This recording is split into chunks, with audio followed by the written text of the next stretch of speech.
45 seconds.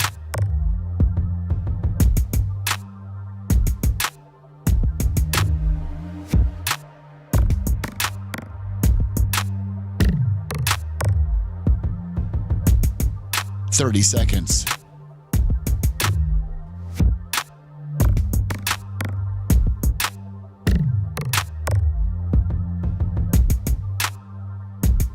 The show will start in 15 seconds, and this is your last audible warning.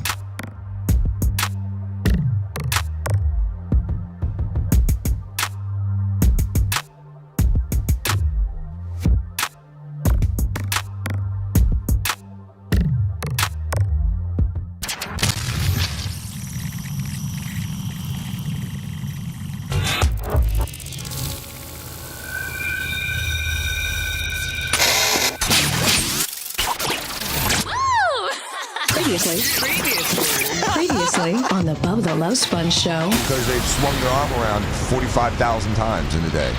Isn't it your, I think you told me one time your shoulder is one of the worst, whoever our creator was or however we evolved, isn't the shoulder one of the most complicated and worsely engineered parts of our body? Yeah, he did the shoulder the same day he did like the aardvark and the sloth and a couple other stupid animals. You're listening to the Bubba the Love Sponge Show. Broadcast rights for the Bubba the Love Sponge Show have been granted to this station by the Bubba Radio Network and is intended solely for the enjoyment of our listening audience. Any rebroadcast, retransmission, or other use of this production without the express written consent of the Bubba Radio Network is prohibited.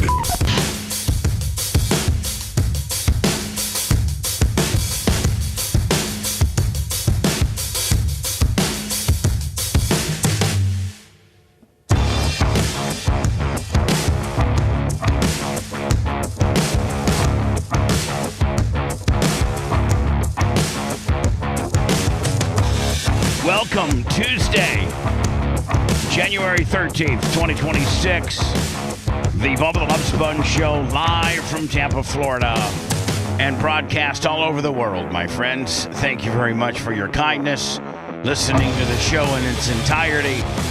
Different ways to listen to the show, whether it's live, whether you go to Bubba Army HQ and download it, whether you go to Bubba Army HQ and stream it, whether you go to Facebook, Rumble, YouTube, X.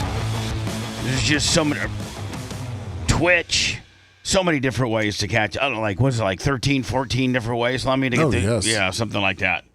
I want to start the show off by saying thank you to Denise and William, who are, Dan can't really get into any particulars about them because they're patients and it would be a HIPAA violation, but they were so kind to come see Dan for whatever procedure.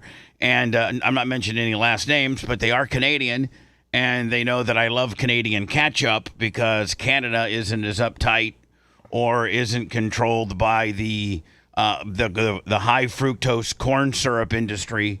And Canada, if you look at a bottle of ketchup that's manufactured in America, there's about double the amount of ingredients than in Canada. All unnecessary. Yeah, hold on. In Canada, they literally have. By the way, so the number one biggest difference is Canada's ketchup uses straight sugar. Troubled Up Spice, $20. Thank you. Very much a slow day yesterday. PayPal, Venmo, Cash App.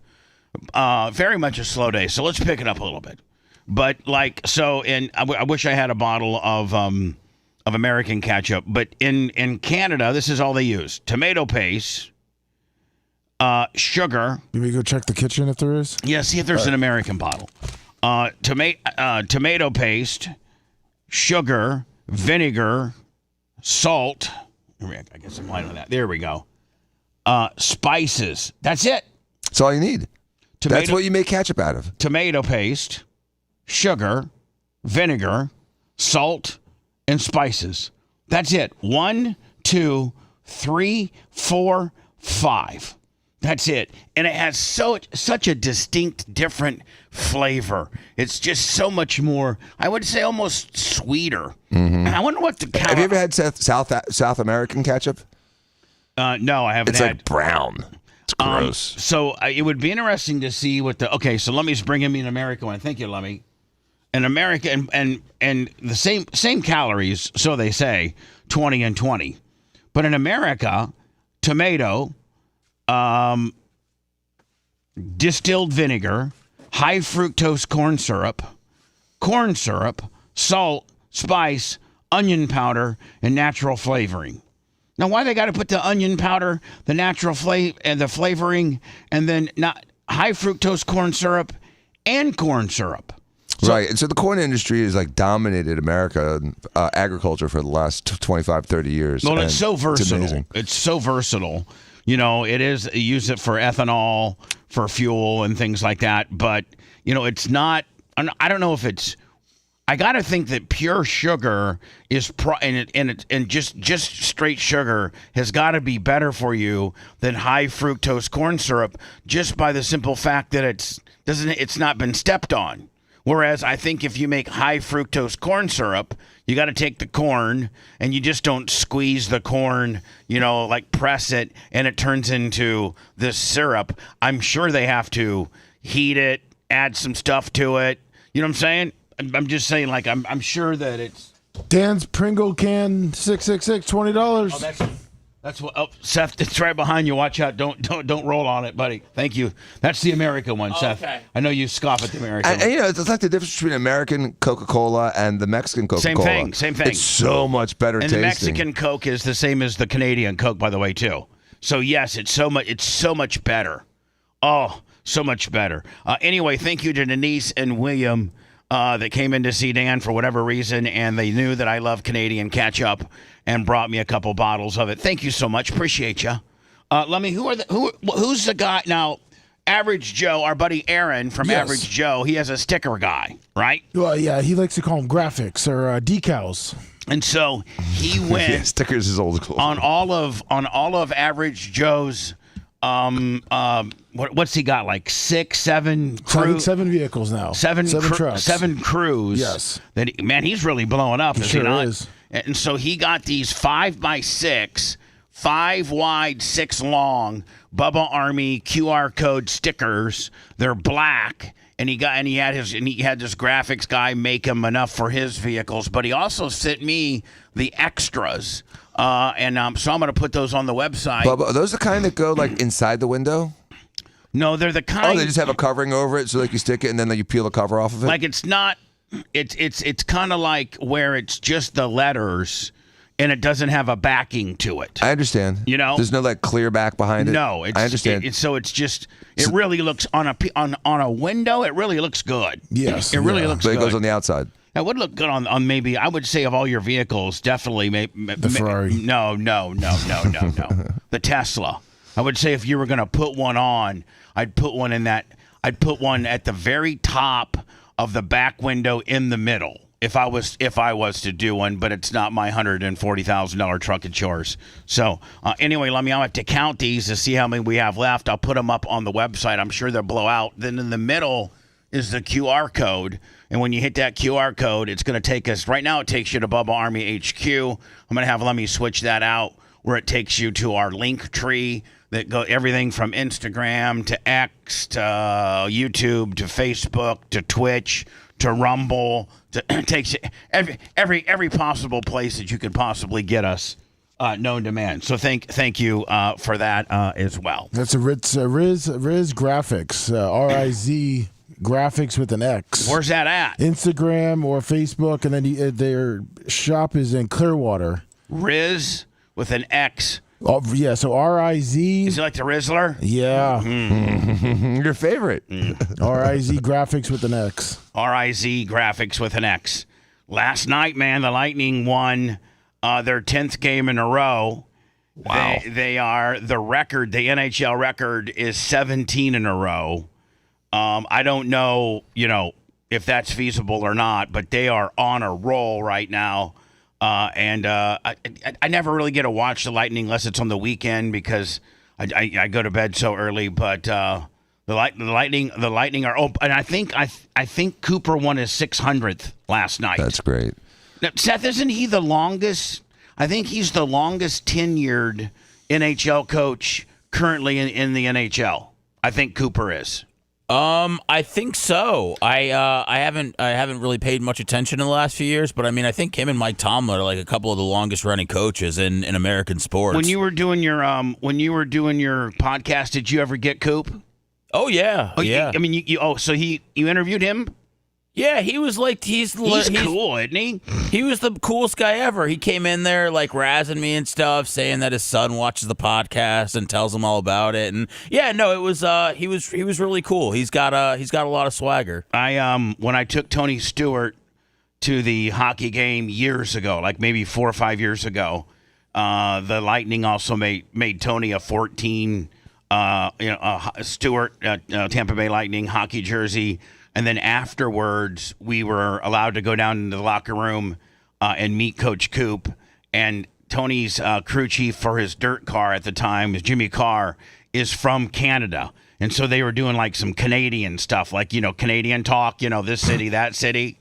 And my buddy Jimmy, where Coop is from, or a city that I think it might have been maybe one of his very first minor league jobs, or maybe even junior.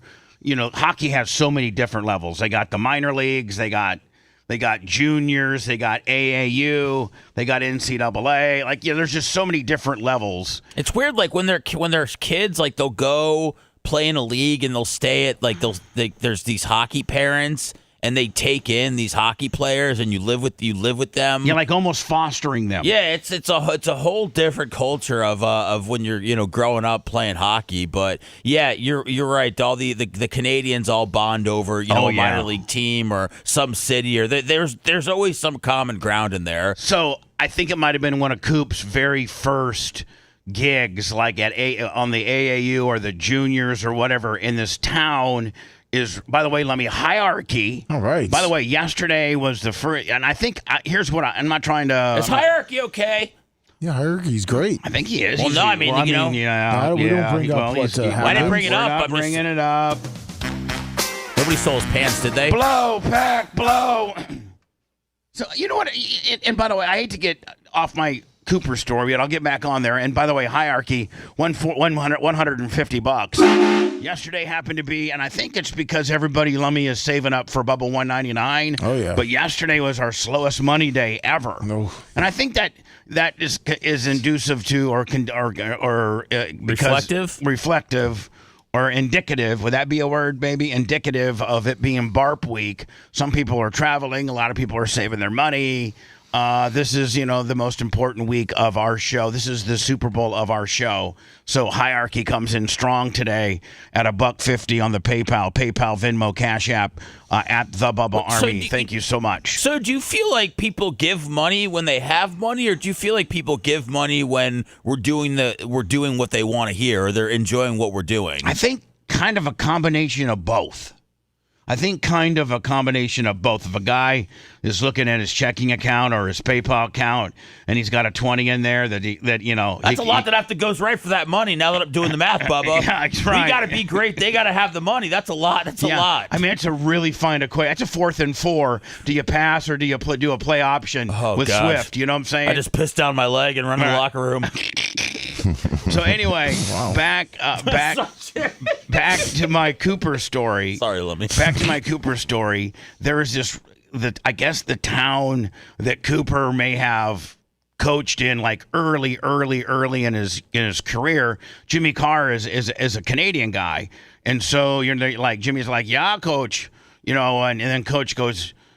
Jimmy tells him the city that he's from, which I think is the city that Coop may have coached in early on, and supposedly, it's kind of like the Kenneth City or like the Pinellas Park of Canada. You know what I'm saying? Oh, nice. It's a real S-hole. And Jimmy Carr tells Cooper this joke, and I bet you Cooper has used it ever since because he popped so hard on it. Now, Tony Stewart and I, Americans, we have no idea what they're talking about. We have no idea. Are they talking in like French or something? No, but then we don't know these towns, Okay. So Jimmy goes, yeah, coach, I'm from, wherever the hell it was. Just, whatever the hell. And Coach Cooper goes, oh, my God, I spent 2 years there. What an S-hole. And Jimmy Carr goes, do you know why the pigeons fly upside down in that city.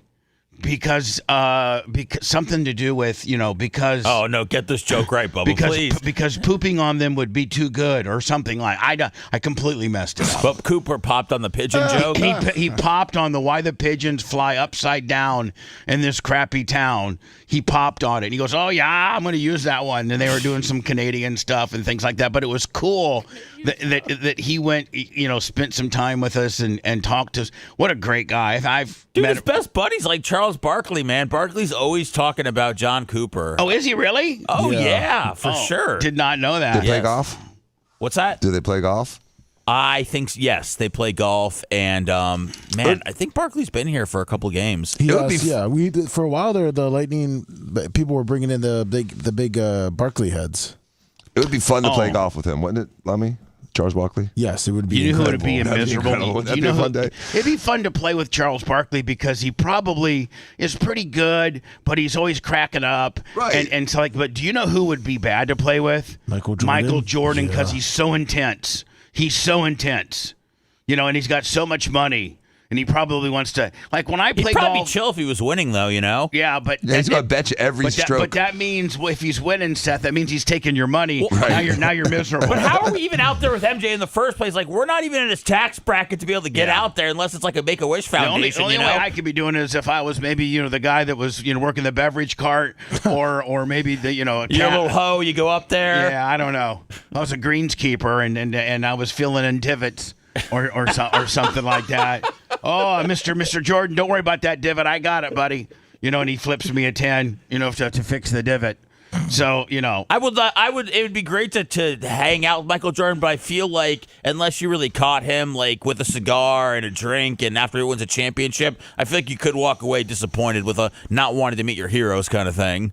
I think on the golf course, he's probably pretty tensed up, especially, if he was golfing by himself or with a friend, but if he was in, and I heard that he loves to gamble so much that like him and Charles Barkley used to get on an elevator in Vegas and they would bet as to whether the like $1,000 as to whether the elevator was going to go all the way down to the ground floor or stop. Bubba, back in the day, people didn't have these betting apps on their phones, and to go be able to place some sort of obscure bet on ping pong at 3:30 in the morning. So you had to do ping pong. You had to do degenerate behavior like bet on your floors and stuff like that. You're right. They didn't have you had to internet. Yeah, it created degenerate betting behavior. He loved playing quarters, they said. Oh, really? Yeah. He's a big quarters guy. Wasn't it on The Last Dance where they were throwing quarters with the security guy? Yeah, the guy with the perm. So anyway, last night the Texans. It always makes me laugh. That was funny. The guy with the perm is the funniest line I think in English. Texans whipped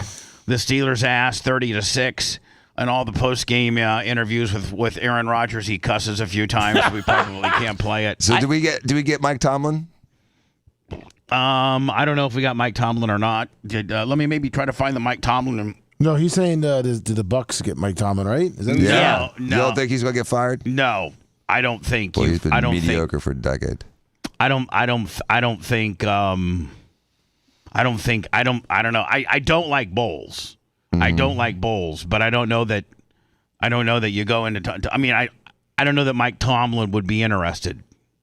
You know what I'm saying? And I don't know that the Steelers get rid of Mike Tomlin. They've talked about. Last night was really bad.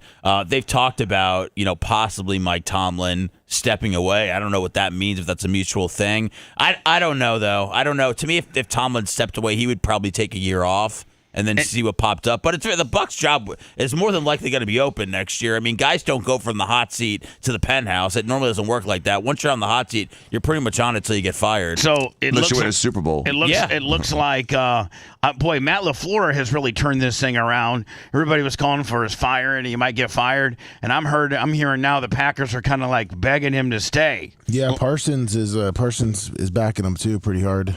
John Gruden said there's no way he'd let LaFleur out of the building. Yeah, so, I guess the Packers now, they're like, can we reach an agreement with LaFleur? Everybody. Yeah, I he mean, doesn't really have a whole flipped. lot of negotiating power. Maybe after the biggest collapse since I don't the know, Falcons man. in the There's Super Bowl. probably a lot of teams that would. I mean, you don't think the Titans would take him or the Giants? No, or a lot of teams would take him. I'm just saying, but he's under contract, and I just think that. Oh yeah, that's right. He's under contract. I don't think it's gonna. It's not. I don't think it's gonna be impossible to get a deal done. Like I don't think he's gonna be asking for $15 million a year. I think he only makes $5. I think he's one of the lower paid guys. Oh, he should definitely get more. So maybe he goes up to 7 or 8. But it's kind of rewarding bad behavior, is it not? It is. I mean, look, you got to pay the guy. I mean, if the guy's going to be the coach, you want to be the coach. You got to pay him. What the going rate for a winning NFL coach is. So the playoff bracket, A Super Bowl winning NFL coach. Well, he's never won a Super Bowl. Mike Tomlin? No, LaFleur. Matt LaFleur. Oh, I thought you were talking about Tomlin again. Yeah. I'm sorry. Forgive me. So the Saturday games are the Broncos and the Bills at 4:30, and the Seahawks and the Niners at 8. So we'll have at BARP the Seahawks and the Niners game on. Probably. I think we're using our Get a Box. Yes, we are. And we'll have it on. And so it'll probably be maybe outside, but definitely as soon as you walk in that little green room area, we'll have it all cleaned out. And then when the game's over, you just shout out whatever channel you want to watch, and I'll find it on Get a Box. Yeah, exactly. And then on Sunday, you got the Patriots and the Texans at 3, and the the Bears Rams at 6:30. Oh, these bitches are making me wait. Last game of the week. So, Bubba, who's your prediction of who's going to end up in the Super Bowl? Not who's going to win, but who's going to end up in it? I'd say the Patriots and maybe the Bears. Wow. That would be Repeat of 1985. Yeah. When Mike Ditka did Sweetness, Walter Payton dirty, and didn't even and Mike Ditka later has gone on to say that he just was so caught up in the Super Bowl moment that it wasn't planned or anything like that. I mean, how could you ever plan to diss the greatest bear? I mean, hands down. There's maybe the close second greatest bear might be Gale Sayers. Yes, he is. But the all-time greatest bear of all time, Walter Payton. How do you and he's a running back, so it's not like it's a far stretch for him to score a touchdown on what is it? And it wasn't even it was a blowout of a game. Wasn't it 55-10? Something like that. So everybody scored a touchdown but him? Fridge. Like the kicker scored a touchdown? No, the Fridge scored a touchdown. I remember that. And they overlooked Walter. And Mike Ditka went on to say that it wasn't anything they had in their game plan or anything. It was just they were just so hyped to be killing the Patriots. They were like, Fridge, you want to score? And meanwhile, Sweetness, Walter never was one to complain, never was one to speak up and cause any problems. He just did his job. He ran the ball hard, probably the greatest runner in the history of the league. And, and I guess everybody was just kind of caught up in the moment. It's not a wonder that McMahon didn't go to Ditka and say, "Hey, man, Walter hasn't gotten one yet, a touchdown." He was on his 9th concussion. Oh, was he really? Yeah, he had concussions. They said every single game, ridiculously bad. Do you think that had anything to do with? I mean, didn't he have something super rare? Where if he doesn't wear his sunglasses now, he's dead. Is he? Yeah, he's wearing his sunglasses. Walter Payton. Oh no, really I'm bright. sorry. I was talking about Jim I thought you McMahon. were talking about Jim McMahon. Oh no, I'm talking about Walter Payton. Oh, okay. Walter Payton died at a really at Young 40, age. at 42. Like Ricky Bell did. And what did Walter Payton? Let me see. Alexa, good morning. Good morning. On this day in 1910, the world's first public radio broadcast floated across the airwaves from New York's Metropolitan Opera House. It featured live performances of songs from famous operas like Pagliacci. Broadcast history hit a high note that night, but anyone singing along at home, probably not so much. So today would be the anniversary of radio from 1910. So in 115 years, you've been in radio how long? 40. It's over a third of all the existence of radio. You've been in radio. Yeah, thanks. Do you want me to try to say this, or are you gonna let Alexa? Yeah, I'm gonna let Alexa. Hey Alexa, what did Walter Payton die from? Walter Payton died on November 1, 1999 at the age of 45 due to primary sclerosing cholangitis. Now, Dan, what is primary scoliosyngitis? That means that he had his gallbladder and the biliary tree coming out of his liver were sclerosed, meaning they were kind of scarred and thinned out, and so he probably had liver failure. And by the way, he wasn't a drinker. No, it has nothing to do with the drinking part. It's the ducts. It's the liver itself is okay, but the tubing, the piping is clogged. They couldn't have repiped him. You can't really repipe the liver, and maybe now you can't repipe the liver. But what they would probably do now is. Well, stints would likely help if you could get them in if there was enough room. If not, sometimes they can just kind of like sew a piece of the intestines kind of like directly to that biliary tree and just kind of let it leak out directly into Dion had bladder cancer, and they were able, instead of him having to pee into a bag, they were able to build a bladder within his, a small intestine, so that I'm sure that's technology that is just came to the forefront in the last decade. That's not something I've ever heard of before. When you had bladder cancer, you always had to pee in a bag, right? Yeah, I think they came out with that about 20 years ago, but yes. And so biliary stenosis is tough because it also affects your pancreas, because your pancreas goes into that same duct system. And so the liver and the pancreas can fail. And if your pancreas fails, you're done. Isn't it a death sentence when they say you have pancreatic cancer? Almost every time. That's like unless it's like a millimeter. What do you mean, like tiny? Like they accidentally caught it by accident because they took out something else, or you had a gunshot and they saw a spot, or so, unless it's an incidental finding. Now, since pancreatic cancer is so deadly, why don't we check it? Why don't we check it more often, like where you go in for imaging or something like that? Because I think I don't think there's blood markers necessarily that show you that you're susceptible to pancreatic cancer. Is there? Well, some of the liver enzymes can jump. And amylase, lipase. There's a couple things that they can do as markers. The problem is, Bubba, is cancer screening is all about a business decision. Is it worth spending the money to do the screening to catch enough people that it makes a difference? But don't they have and so now? They determine that it doesn't. Don't they have now? I think maybe the Grammaticas have a business or something like that where they do a complete body scan of you. And Dan, that's the only way you're going to catch a lung cancer. Or a pancreatic cancer in time is one of those, like you're fine, everything's perfect. You get a scan, like what's this little spot? Now, what are these scans involved? Like how? It's a battery of blood tests, and then they do essentially a total body century scan. But how invasive are they? A scan is you go through a tube. I mean, is it like an MRI? Yeah. Would I fit, or would I be claustrophobic? They probably I don't know if they do an MRI or a CT scan. It probably depends on the company. A CT scan, they can do a spiral CT scan. You're in and out of there in 4 or 5 minutes. What's a spiral CT scan? It's just like a screw. It starts at the head and spirals all the way down really fast. Do you stand up or lay down? Usually lay down. Lay down, and then it just goes. Spins down, works its way really fast, and just but I'm sure that I'm sure that a person's insurance probably doesn't cover that, and it's very expensive. I'm sure that some insurances cover some of it, but I'm also sure that most insurances cover, most insurances don't cover all of it. And so, yes, I'm sure there's a lot of,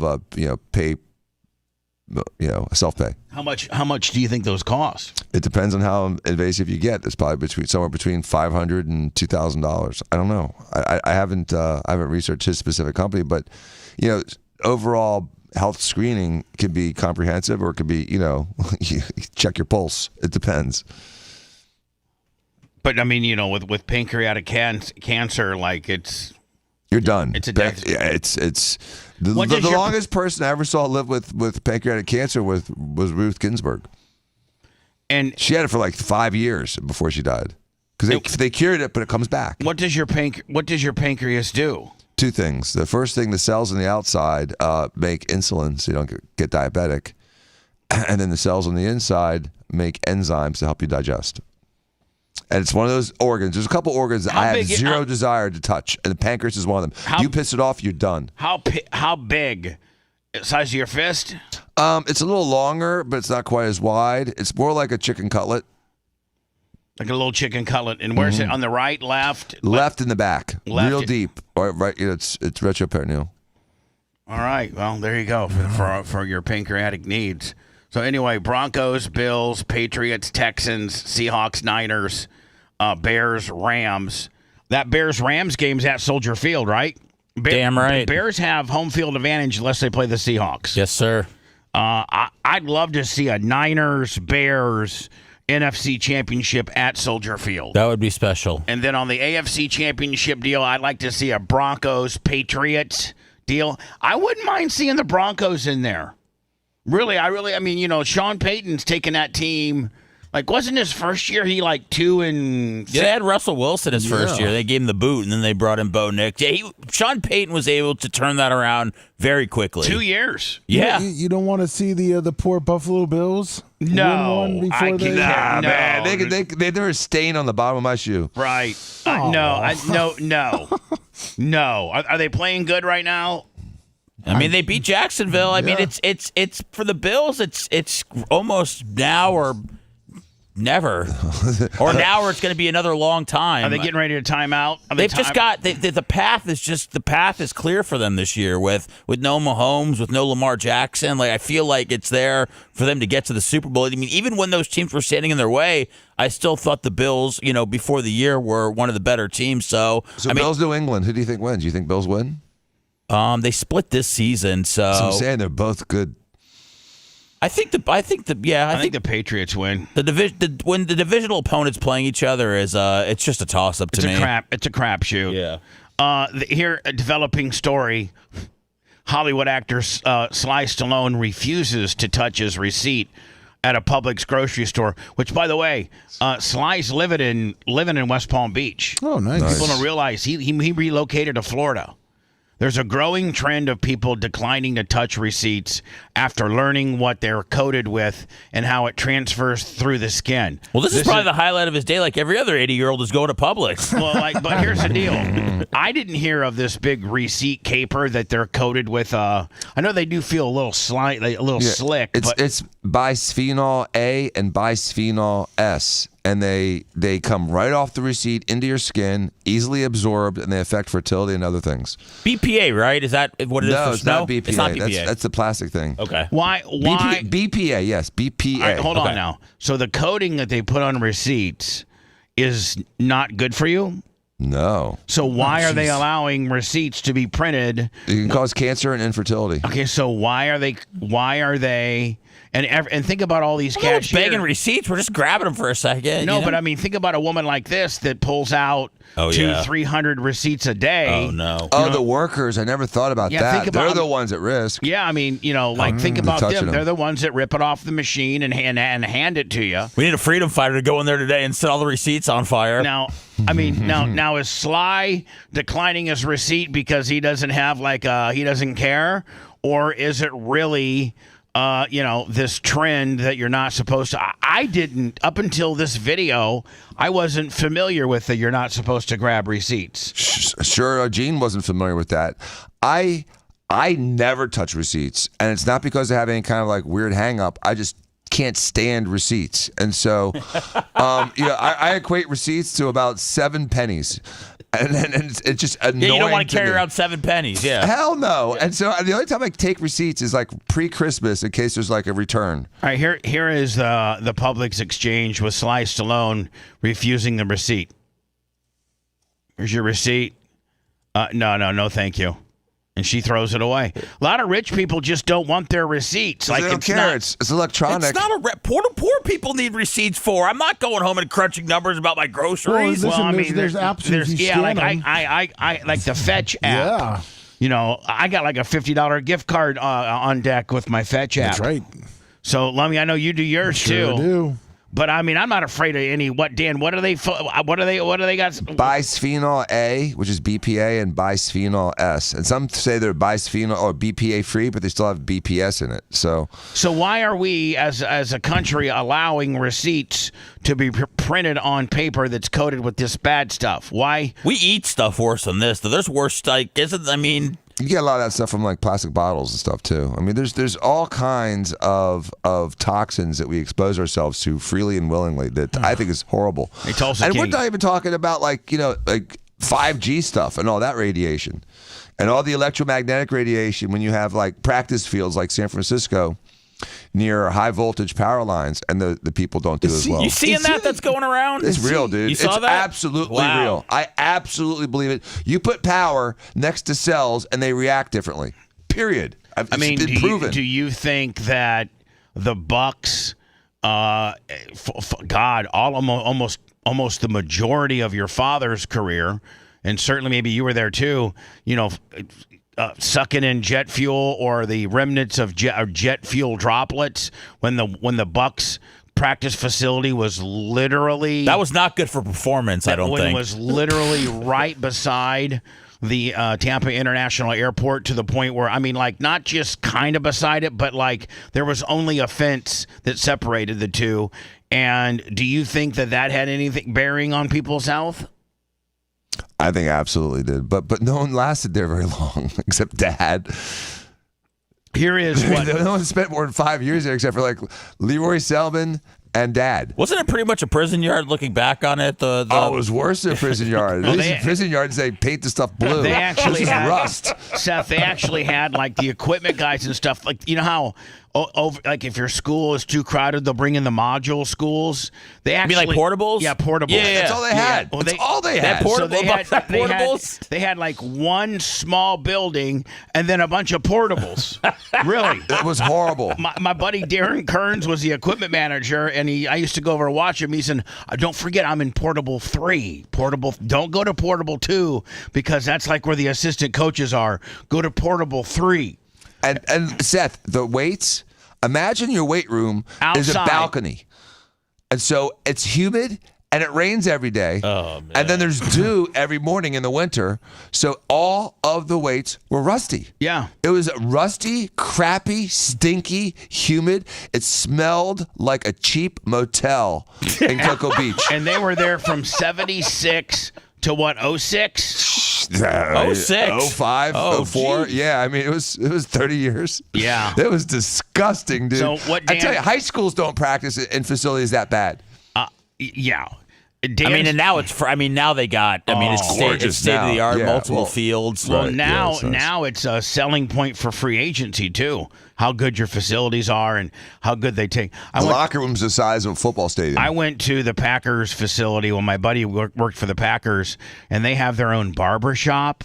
They have their own dry cleaning service for the players. They have their own babysitting service for the players. Their visitors' locker room is nicer than the Bucks' home locker room. Yeah, at Raymond James. They've got the worst. Raymond James, I think, was nice that they built, but it has literally the worst facilities for the players. Aren't they getting ready to redo those? They need to. Supposedly. It's pathetic. They already did once a little bit, but it sucks. We would go to all these away games and these stadiums, and the visitors' facilities, which are supposed to be the crappy ones, blew away what the Bucks could offer. Blew away what the Bucks' home team facility looked like. Right, exactly. Exactly. Anyway, low-frequency electromagnetic fields can degrade collagen, weaken tendons, and cause soft tissue damage at levels regulators call safe. We have a real-world case study proving this. An NFL team whose practice facility sits next to a massive electrical substation. So here are the... So they're saying the 49ers have all these injuries on their team because of... This electrical substation that's right here. Because of what they practice next to. And this was, I don't know if it was this guy or a former player for the 49ers, but there was a lot of people right after Kittle got hurt that this information started making its rounds on the internet. So, Dan, if you're...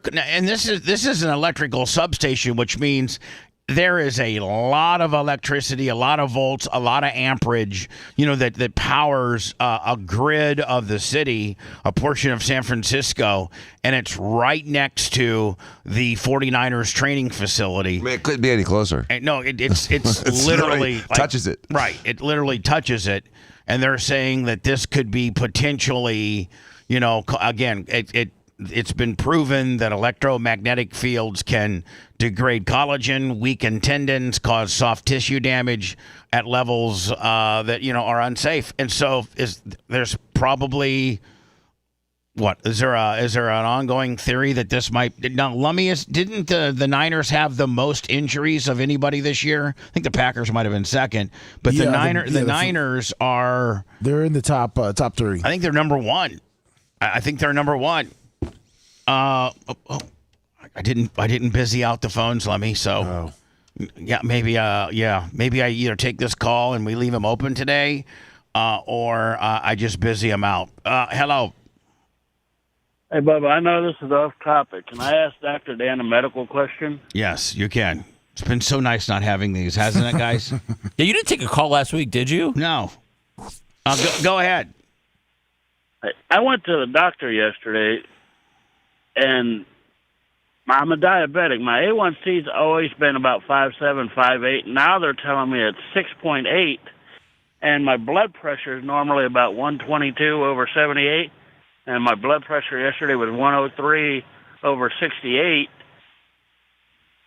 I've had a sinus infection for 2 or 3 months now, and they put me on amoxicillin, and then they gave me a Z-Pack or whatever. And I've been taking Aspirin because my nose is stopped up.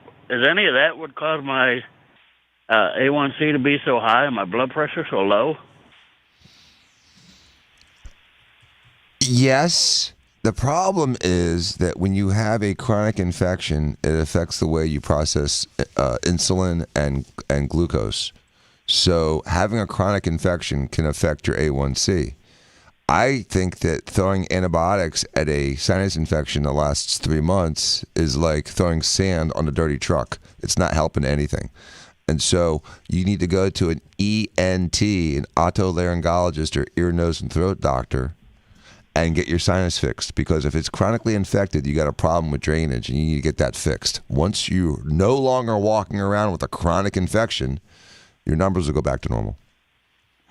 And if you need plastic surgery, call me, 888-8-DIACOS, DIACOS. 20% off services if you mention Bubba Army. Yeah. And Dan, all right, buddy. Dan, do you fix deviated septums? Sure do. Is that a big part? I mean, is that a pretty big? You do that all the time. The problem is that it's sometimes it's a deviated septum, sometimes it's the internal valve, which is like the angle between the septum and the side. But there's a lot of things that can really obstruct the way you breathe. Your turbinates can get in the way. Sometimes you can What's a turbinate? Turbinates are these little coils of mucosal tissue inside your nose that humidify the air as you suck it in. Because dry air hurts. Built-in nose humidifiers? Oh yeah, we do. If you didn't have it, you'd be miserable. Absolutely. I know this, man. Miserable. If you go out west, like to Nevada or Phoenix or something like that, where the air is really dry and doesn't have the humidity that we have here, you get like the biggest, driest boogers ever. And I know that, right. And as many times you've been to the West Coast, I know that you've experienced that. Absolutely. And so when you get oxygen, even like in Florida, you want humidified oxygen, because straight oxygen from the wall dries you out, like living in Arizona. And so the turbinates help humidify the air as you breathe it in through your nose. They get puffy with the chronic irritation. Sometimes they're just built big, and they can block your breathing too. So if you have a little bit of deviated septum, meaning the inside of your nose kind of buckles to one side or the other, and you got big, thick, puffy turbinates. I got big, thick, thuffy everything. Yeah, I'm sure you do. Including my turbinates. I like the big, thick turbinates. Thanks. That'll obstruct your breathing and cause snoring. Macho Man doesn't really send me a lot of prep. I get weather porn. No, I don't know. I don't get a lot from Mach, but when I do, it's something that he feels very adamant about. It looks like the Florida Highway Patrol has now. All law enforcement agencies, if they seize, if they take down a big drug operation and they have a bunch of nice cars and they have equity in them or own them outright, they'll seize them completely, put lights on them, and make them undercover vehicles. And so this is obviously what they may have done with this Mustang. But Macho Man says that this Mustang goes around and goes up to other fast cars and kind of like, hey, you want to. Oh, really? You traps him a little bit, revs the engine, looks at you. I got. That's such a. I got. He's even got the camera on the back to video it, so it looks like it's just another dude. Yeah, so he's even got the camera on the back to probably further, as much as you think that he's just a gearhead trying to captivate the little drag race, what he's really doing, Macho Man, is he's probably just using that as further evidence that you decided to street race him. But like if he walk, if it feels a little entrappy to me. Same to me. I'm going to play it next. Stand by. If you love that segment, then check out BubbaArmyHQ.com and do a deep dive on past shows. The Bubba the Love Sponge Show will be right back.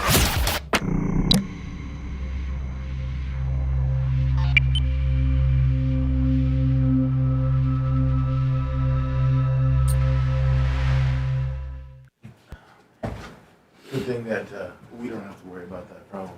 Oh, love you. Will you walk on my back? Can we do a juggling bit at Mark? King Powers. Fuck you. Ocho Cinco. Cash. King O Jungle. Bob Cook. Jib. Snow Slayer. Dirt Merchant. Had a Wiz. George.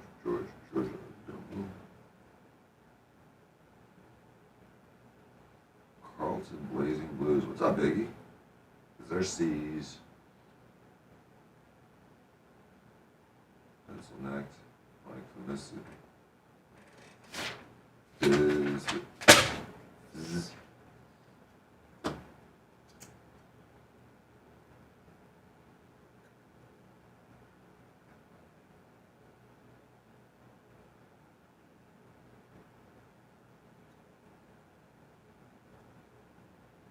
Thank you, Hierarchy.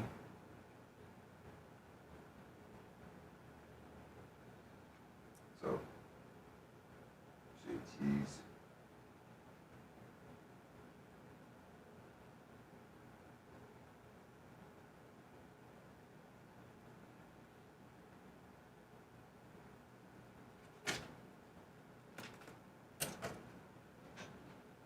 Thank you, everybody on YouTube. How you doing? Looks like we're doing pretty good on everything. Thank you. What's up, Crawley Hall? Yang Gene. Roderick. Phillips. For a prison corrections officer to have sex with an inmate. I've heard that. No. I think the idea is that it's considered to be a sex crime because the power dynamic between the guard and the inmate is just so vast that it's almost like a child. They can't consent. Right. Yeah, Strangle Can 666. Good morning, Thomas. What's up? Inzer.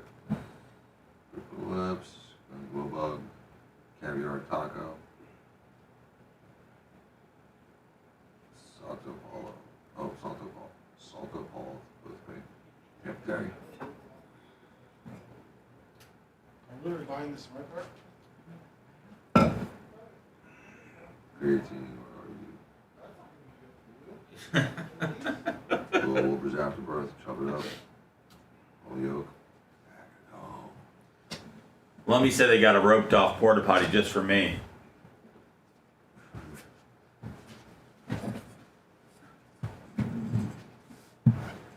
I'm just gonna pee outside of it. Dank, 1779. I think you just go back by the goats and just let it rip. I just told Lumby, I was like, I actually don't remember how I've been peeing at Bark, really. This is my 8th one. No, it's not your 8th one. I think if I was you, I would just go back to the back where the goats are and just let it rip. I'm thinking I might not have urinated last year. You may have held it in like a big boy. Maybe I wasn't hydrating enough. I'm having a lot of concerns now. I might have to go to get an IV drip from that place that did Gene up before I come here. Yeah, and they'll upsell you to a 289 Willie and you'll be in the fucking funny farm later on. Yeah, I need some of that extra magnesium. Yeah, it's counteracting my... I don't think that he asked for it. I think they upsold him on it. Yeah, but I mean, if it was any real place, they would have asked what medications he was on. I mean... Yeah, this was like a... You know what this was? This was a glorified hookah lounge. Said that we... These IV bars are everywhere, Bob. I talked to Macho. We're gonna put you behind like your own private private area for your peeing. Outside area? Yeah, wall it off, yellow tape. Yeah. Is there like going to be like a stanchion? Like a... We got wood fencing company. He's got to build like a fence blocking it, and you're going to be able to go ground, and then you're going to have like a wide open area, so you have multiple spots. Will it be like a little little bush you can pee on too. Yeah. So a bush? A pee bush. We can almost camera it up too and put it on YouTube. A bush could be tough because you could get like what it could keep hitting the leaves and coming back at you. Maybe like a hole in the bush. Okay. Bush with a hole. How about a glory hole piss hole? That's kind of what I'm looking at. Glory hole bush. Okay. Yeah. We'll drill a hole in the container. No, I don't want a bush. I don't want to piss in a container. What kind of bush do you want? A pea bush. Oh, with a hole in it. A burning bush. Like most. Exactly.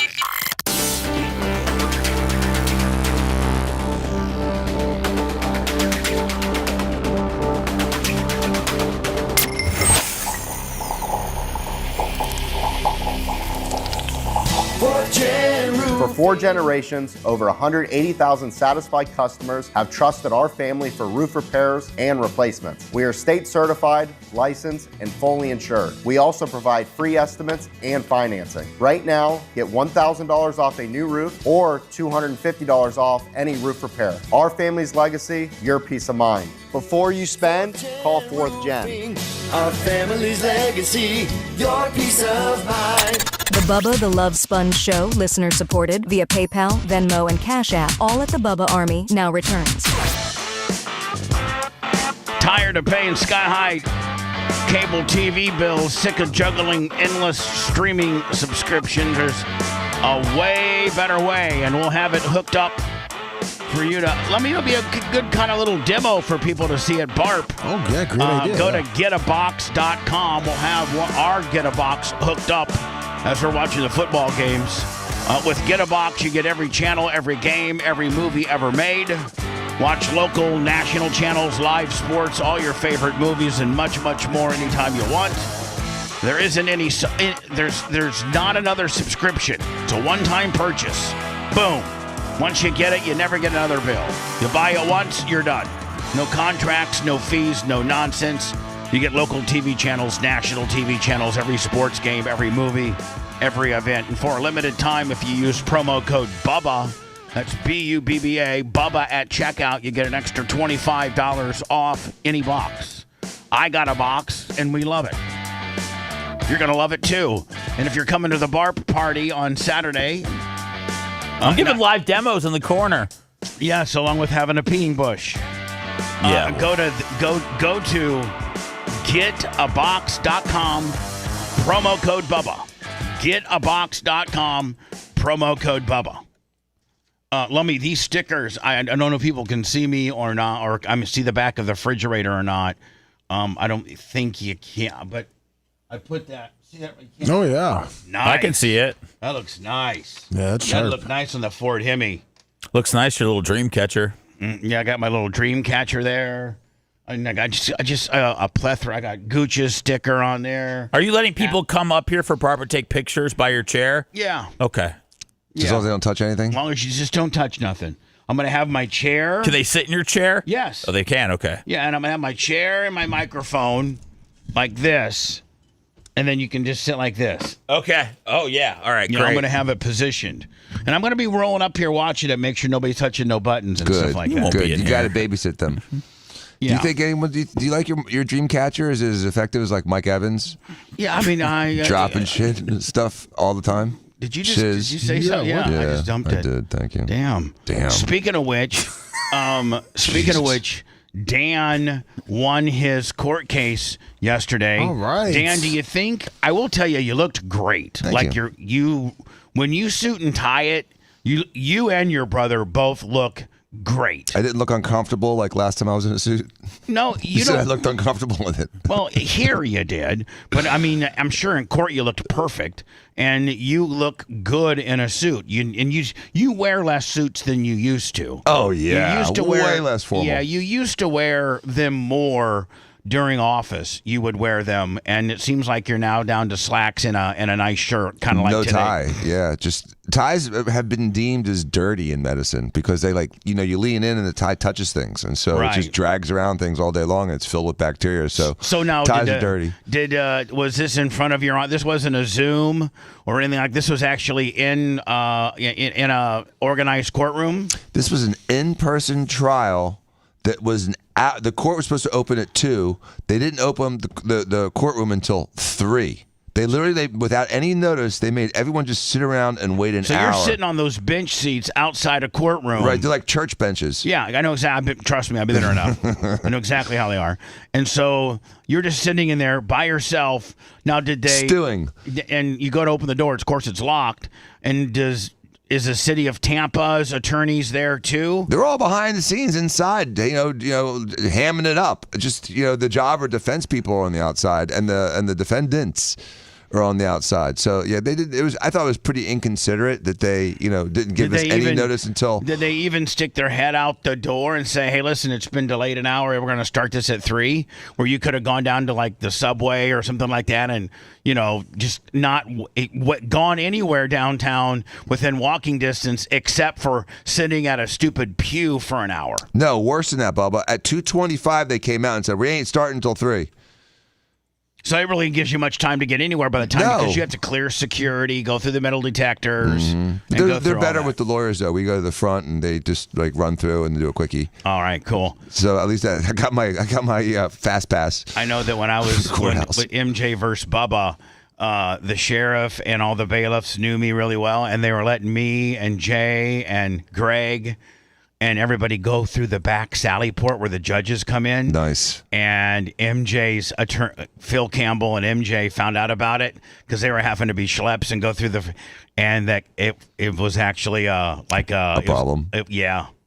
They had to approach the bench, and Your Honor had to tell Jay, you guys can't come in that way anymore. But they were VIPing us, and it really made the little pubic-haired midget really, really, really upset. So tell us. So it starts at 3. You get in there. Are you first case? Second case. Okay, second case. Now, is the judge a male, a female? It's a female. Okay, and is she cool? Does she seem cool? I mean, she seemed pretty neutral. She seemed pretty cool. As you're watching the first case, is it also a water violation? No, it was something else. It was a code violation. She seemed pretty laid back and chill about it. The guy had a distressed property. He had to evict people, and then when he got back into the property, it failed code, and so he says, "We got everything fixed but one thing. We're going to get that fixed, and then we'll come back here." And so it was really more procedural and seemed super informal. So then I go up. All right, so they call Dr. Dan Diaco versus City of Tampa. Yep. All right, so you go through there. Now, Jay said that you were supposed to correct them and say it's Dr. Diaco, Esquire. I did correct the other attorney when he called me Mr. Diaco. That's Dr. Diaco. Okay. So I didn't correct the judge because it just didn't seem worth it. No. But it was a bench trial. That in itself, when you correct the prosecution, the judge takes note of that. Exactly. You know what I'm saying? Exactly. So how does it start? Just go I want to go completely start to finish. Okay, so I walk up and there's a 3-position podium in the middle. Okay. On the left side's the defense. I mean, the left side's the city. The right side's the defense, and the middle are the witnesses. And so I didn't realize, but they were going under literally Florida rules of evidence. So we were sworn in, and then the city presents their case. And what was their case? Their case was, okay, so we have here Mr. McGillicuddy, and can you explain to us what you saw on July 3rd, 2025? Oh, you got neighbors? Are these neighbors of yours that the city has gathered up as witnesses? Nope, they pay a Karen. They pay their own Karen to go around and try to rat people out for sprinkling. Oh, so this was a code enforcement person. Yep. All right. So this was a city of Tampa. This was a city of Tampa employee code enforcement, and that's their first witness. That's their only witness. And then he's like, okay, on this particular Sunday, I drove around, and 123 Bayshore Street had their sprinklers wide open on a Sunday. Yep. Okay. And that's his only testimony. And he showed pictures of my house, and they showed this the tax structure on my house, and all this other, kind of personal information on the house. So, which I was amazed. They're talking like value of the house. I mean, all this stuff on this piece of paper. What does the value of your home have to do with whether you're sprinkling on the wrong day or not? You're goddamn right. And it's no one's freaking business. So since they threw that out there, hold on. It's almost like they were gaslighting you a little bit. I think so too. Yeah, in public court where anybody can get that information now. Mm-hmm. So I mean, they just basically threw out the value of your home, what the millage and tax rate of your home is, information that you probably, people could find if they looked hard enough and knew where to look, but they just laid it all out for everybody. I couldn't believe it. Yeah, Did you say anything about that? No, my eyes were wide open as I'm looking at the information that they're publishing as public. I would have said, Your Honor, objection. Let me tell you something. What is the value of my home and how much I pay in taxes and my millage rate have to do with whether I've illegally sprinkled or not? I think they were trying to establish the ownership of the property. Okay. Well, so I understand there's nobody's name besides yours. Well, I understand. I think it was unnecessary. And then he had like a report, and he had sketches, and he had all this guy had so much stuff, and it's all hearsay because it's a written document from back in the day. It's irrelevant in the real world. But he was just trying to establish his case, and he's like, yeah, I was. I didn't. He goes, did you take pictures? He goes, no. It was 5:30 in the morning. I don't usually go up on people's property. He goes, I had to park up the street, walk up. And I sketched the area. 5:30 on a Sunday morning. Yeah. And you're worried about 1, 2, 3 Bayshore Willie sprinkling too much at 5. Don't you have other things to be doing at 5:30 in the morning on a Sunday, namely sleeping? Mm-hmm. Anyway, go ahead. Or maybe, identifying dangerous intersections that don't have power. Or maybe identifying streetlights that are out. Yeah, potholes like that are dangerous, sidewalks that are sticking up 2 inches and causing people to wreck when they ride their bikes over them. Those kinds of things. Those are the kinds of things that really make the city better. Fixing these horrific potholes. You pay $50,000 a year in property taxes, and you ruin your car leaving your house because they can't fix the streets within a mile of your home. It's pathetic. All right, let's not get off the topic now. Okay, so Johnny Witness comes up, and he's the guy that probably actually wrote the ticket. Yeah, he's the guy that wrote the ticket, right. And so they're trying to establish all that. And so they present their case. And he was watering, on his off day. His day is Friday, and this was a Sunday morning. Now, he was within their appropriate times, but he was on the wrong day. Okay. Bad guy. Sent him to jail. So now, what were you had you lost? What were you facing? $100 fine. That's it. But see, Bubba, here's the thing. I'm just saying, Dan. I'm not patronizing you. I'm just saying it was a lot of people just would have paid the $100 fine and been done with it. Right. Not Dr. Dan Diaco. Nope. No. Okay. And so when it was my turn, tell me exactly how it went. I said, Your Honor. Well, first of all, I said, may it please the court. That's how you're supposed to open up. Okay. And I said, Your Honor, first of all, I wouldn't be here except for the fact that I never got noticed of this violation. I didn't get a ticket. I didn't get an email. I didn't get a letter. I didn't get a note on my door. I got nothing until I got a mandatory court appearance in late October saying that I had to come and testify because it was already 60 days past the ticket issuance. So there's no other way for me to rectify this except for go to court. Right. And did she go to the... She didn't say anything. All right. She just took it in. She took it in. Right. I said, secondly, I'd like to first submit a survey. Thank you, Bailiff Big takes Red. Thank you, Big Red. Big Red did a survey for you. A recent survey. So here's a recent survey of my house. Big Red's a man of many talents, including owning his own surveying company. I said, as you can see by the survey, that this property is actually 3 addresses.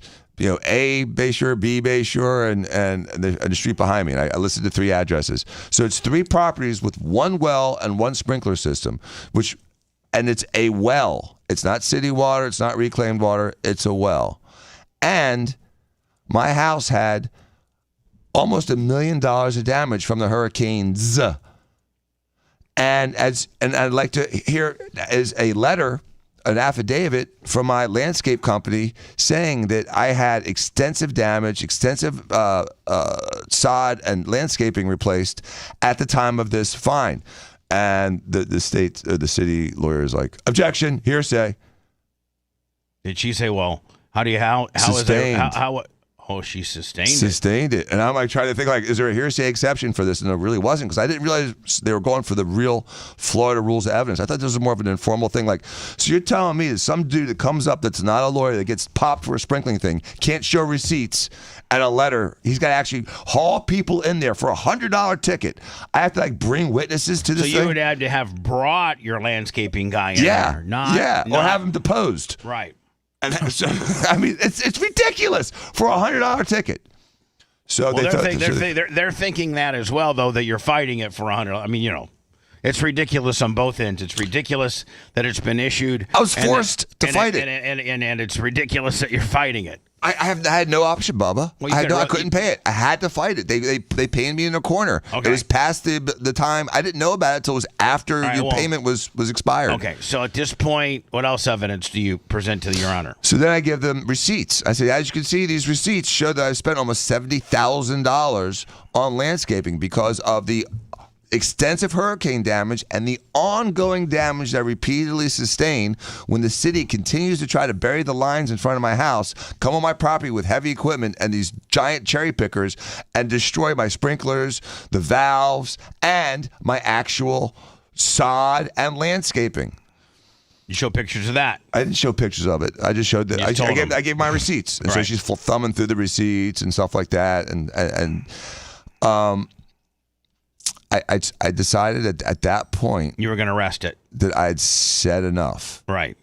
And at this point, you're probably thinking any more protest might end up pissing her off. Right, because I had a lot of offhanded comments I wanted to throw in there. Sure, of course you did. And I just tried to keep my mouth shut. All right, so at that point you go. So everything's so she's looking at all the stuff. She's there's a couple moments for me to kind of recollect my thoughts because. It's you're a little churned up. Yeah, it's churned up, and I'm a little nervous, and it's just one of those things. You're trying to be super, super aware of everything going on.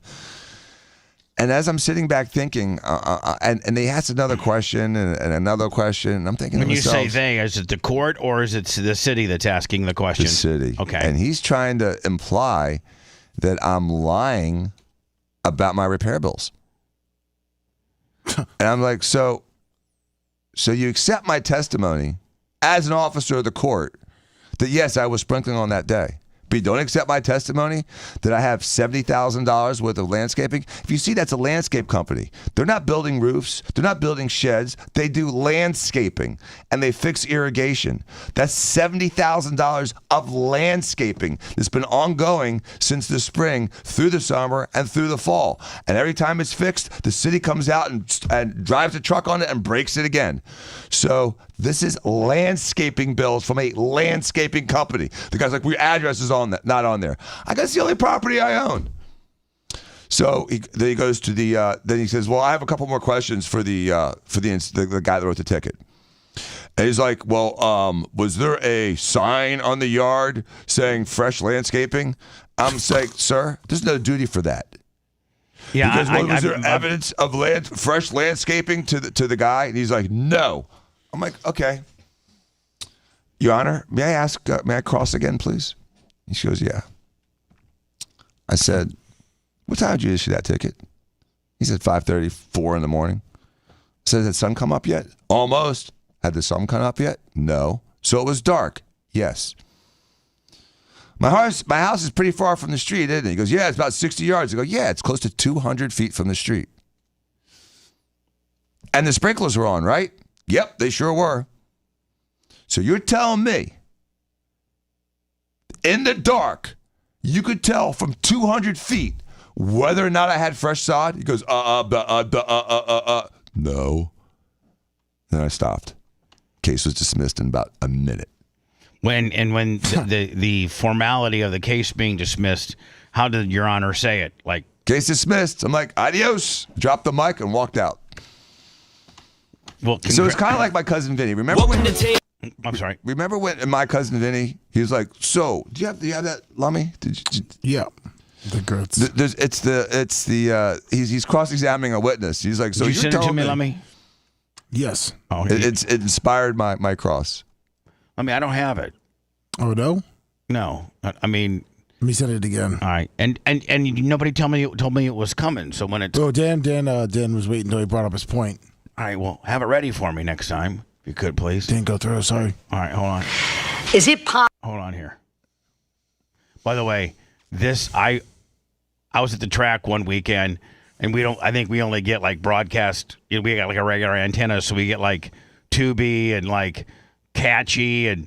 All these old, you just get old shows and things like that. And my cousin Vinny was actually on, and I watched it, and it is so funny. You'd never seen it? No, I'd seen it. I'd seen it before, but I watched it again. Is it possible? And by the way, he wasn't even a real attorney, remember? He hadn't passed the bar. He had to keep like going and calling his buddies back in New York and finding like lawyers that had died or lawyers that had just like he would go through the yellow pages and tell them. Remember, he wasn't even an attorney. Yeah, it was great. This reminds me of Dan too. This reminds me of Dan. You can understand this now. Are we going to get a copyright on this, you think? Yeah, it's already probably past it. Oh, it is? Yeah. And I'm so glad I prevailed. And so I'm just going to, keep playing this game. And next time when I get cited, I'm going to bring the whole goddamn landscaping company in there. Bring everyone. 17 different people testify. Bring the surveyor in there. Bring Big Red. Everybody. I'm bringing Big Red. I'm going to bring 25 people here. So here's my witness list. A clown list. show. Here's my witness list. You guys don't accept testimony from an affidavit, a signed, notarized affidavit, because it's hearsay at an administrative hearing over $100 fine? Are you kidding me? The resources I'm going to have to put into defending, sprinkling with my own goddamn well? It's ridiculous. You done, bud? Yeah, I'm done. All right. So here is this bait car, Florida Highway Patrol, rolling around. And I guess they try to get you. They pull up beside you, give you a vroom, vroom. And then, guys like Dan and Macho Man who have fast cars, you always do a quick little, roll, like a little roll and drag race until you have to shut it down. You always do.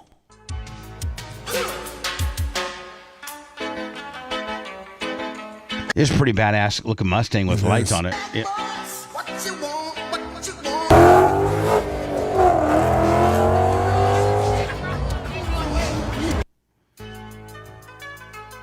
So, I mean, it didn't really show him dragging anybody, but it's Macho's opinion that he goes up to people and tries to get them to see if they want to drag race. And once you take the bait, then they got you, and he's got it all cameraed up and what have you. When we return, Mattel has launched its first autistic Barbie. Oh my God! Yes, that in conjunction with a family at Universal theme park was removed because their autistic child stole a keychain from the souvenir shop. So my stance on this is I think back in the day, if you were autistic, you were noticeably autistic and you were autistic. I think today that it's that term is so loosely used that anybody that's, might have ADHD or some type of learning disability or just doesn't pay attention or hasn't been properly parented or it potentially you can call. I think we spectrum on the spectrum. I think we throw that around the autistic and on the spectrum a little bit loose nowadays to basically mask bad behavior. But Bubba, also frank autism has exploded in the last 20 years, and all these kids are becoming adults, and they're very difficult to deal with. They're not getting jobs. But are they autistic? Are they autistic? Yeah, they're autistic. Even if you just have Asperger's, which is like super mild autism, like what some people argue that Elon Musk has. Would you if that weirdo came into your office and you have some kind of normal business and he comes in as colorful and as smart as he is, he's a little weird.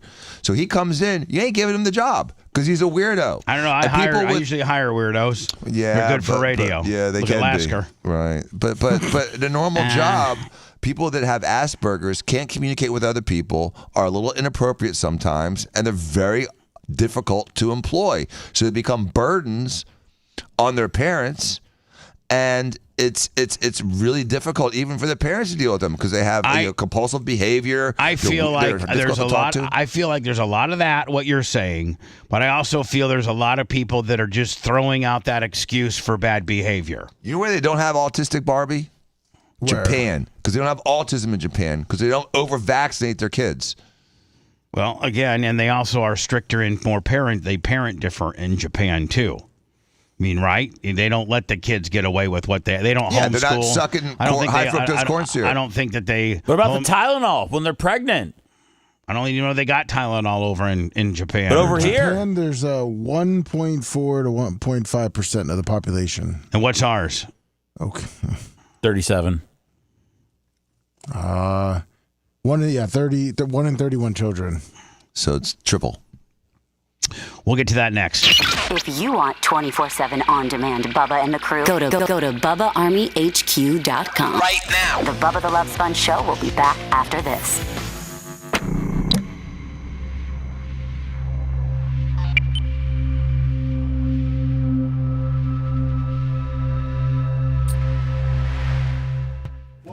.4 in Japan, 3.2 in the U.S. So we're double. We're double. Over double. Yeah, 2.5.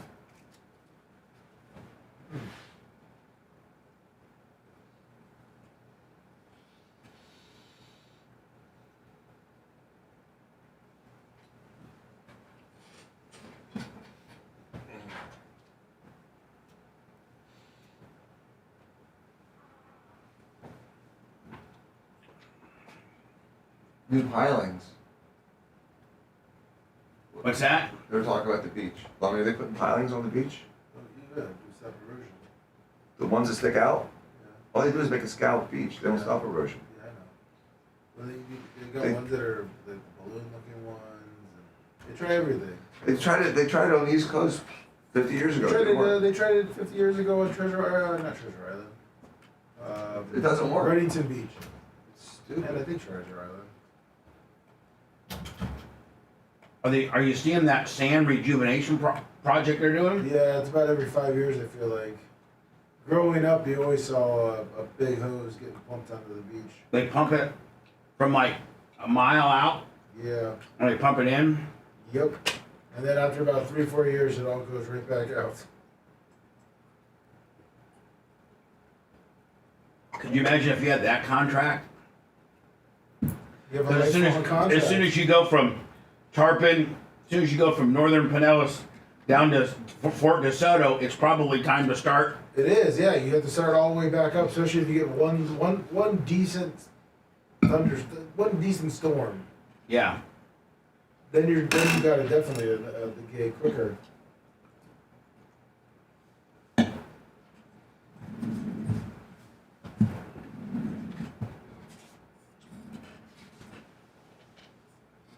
Thank you, Hierarchy, for that 150. You're the lone soldier today. Thank you.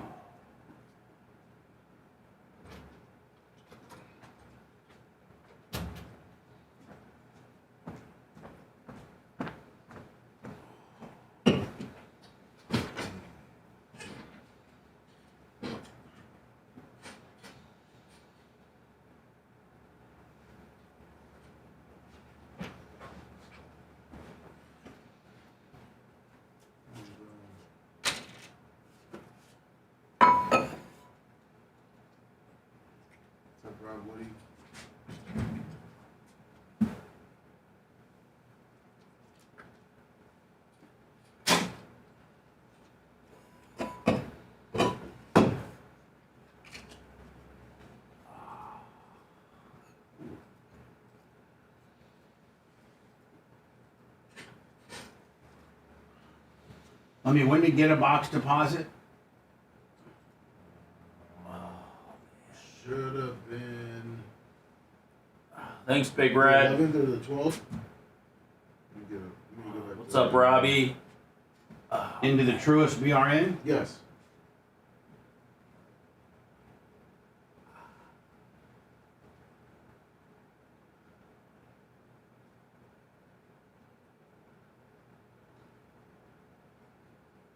Anybody heard from Bon Jovi?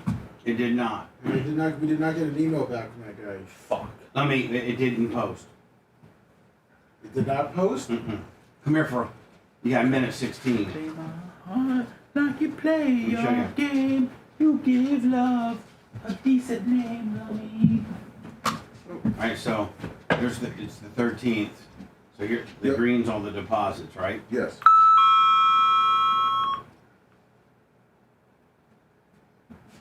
Now we're at the 9th.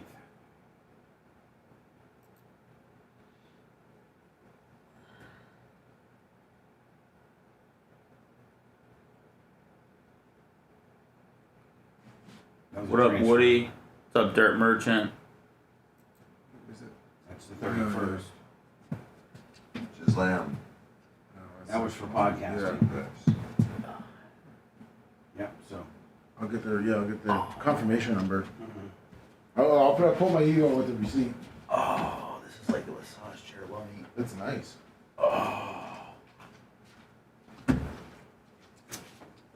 Got a lot of stresses.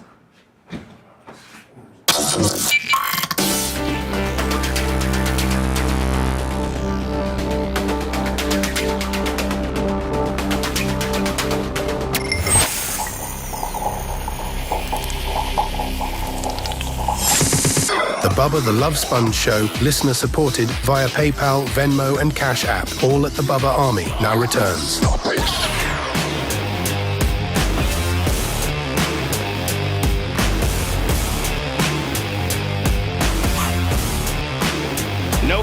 No Clem Kush today. Sorry. It's a busy week with Barp.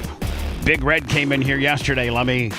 Supposedly, some of the critters had gotten to some cokes. Yes. Behind the bar, and it spent Big Red spent at least a couple hours cleaning it up. Those little bastards will choose right through 10. Wait, I thought Big Red does like fixing and building. Well, he does. He does cleaning? Well, he can. He didn't like it. Poor guy. Poor guy. He's a cook. Yeah. By the way, yeah. So anyway, are we honoring him at Barp? We should. Yeah, we really should. Is he not in the Hall of Fame yet? No, he's in the Hall of Fame. Absolutely, he's in the Hall of Fame. A couple years ago. We might want to induct him again. Yeah. You know, two-timer. Yeah. maybe we have a Ring of Honor. Ring of Honor. He's got to be one of your most valuable friends and listeners. I got a lot of valuable ones. I understand. The Get Fresh crew and Johnny Castica and. But when it comes to the Bubba events, Kenny man, Price, yeah, I mean, when the Bubba events like Big Red, he does a lot. He really is the coordinator of all special events. Yeah, he saw the earth. He is such a great dude. Thank you so much, Big Red. Let's honor him, Lummy. Pencil that in for Saturday. Yeah, Big Red honoring. Yes. Maybe we do some type of homage to Big Red. So we're starting to see the movement of society. This is the autistic. Mattel launches the first autistic Barbie. Yeah, don't touch your ears. So, like, what? Oh yeah, maybe Rain Man didn't want his ears touched, right? Yeah, or the guy from Along Came Mary. Something about Mary. Beans and Flanks. Yeah, Frank of Beans. Is that why autistic Barbie probably has headphones on because she didn't like her ears touched? Exactly. Because they have headphones and they're just self-absorbed. Understanding that actually women can be autistic, people of color can be autistic, adults can be autistic, and the fact that autism is a spectrum that doesn't just present in one specific way. Just being able to feel seen and understood and accepted. That looks like Barbie going to a rave to me. Yeah, looks like rave Barbie. Well, the Gaza Barbie didn't sell well. With its own hang glider. Accept exactly as you are is going to. So let me is an autistic Barbie, does she have like an iPad that has like autistic things on it? Yes. Or is that like Teletubbies? Is that how she communicates? It's the pink tablet showing the symbol, it's showing how it communicates. A communication do huge things for these girls. I think just showing children that, whatever you need to feel okay in the world or whatever tools you need to support yourself are okay to use, and you can use those with So this pride. represents nonverbal, Lummy? Is that what the... Yeah. The fidget toy? Now is that the fidget toy. Spinner, yeah. And then the what? eyes gaze, it says that it shiftly slates to the side. The gaze? So, yeah. The eyes. It looks to the side because it won't look in the eye. Because autistic kids won't look in the eye. And then that's the fidget toy? Yeah. I think it's Man, they're way overthinking this. We are still woke. A really difficult one because there is never going to be a one visual representation of autism because there isn't one look of being autistic. But I think the fact that she's a woman, which we've been lacking a lot of representation of autism. I mean, she's a very attractive autistic woman. In women she's is a child doll. Oh, I mean, to me, she's represented as an adult. I mean, it looks more like Barbie's an adult. Barbie's an adult. Yeah, it's a doll of an adult. Yeah, because she drives. Well, not only that, but she's got big boobs. Big boobs, drives, sexy outfits, high heels. I think the fact that she's a person of color is a great thing because that's another. That's not really a person of color. Is she Italian? Yeah, good tan. That's just I think you can say that's a person of color, but you can also say that it's a white person with a good tan. So I think they nailed it in kind of encompassing all. I think that's a little bit of a short skirt.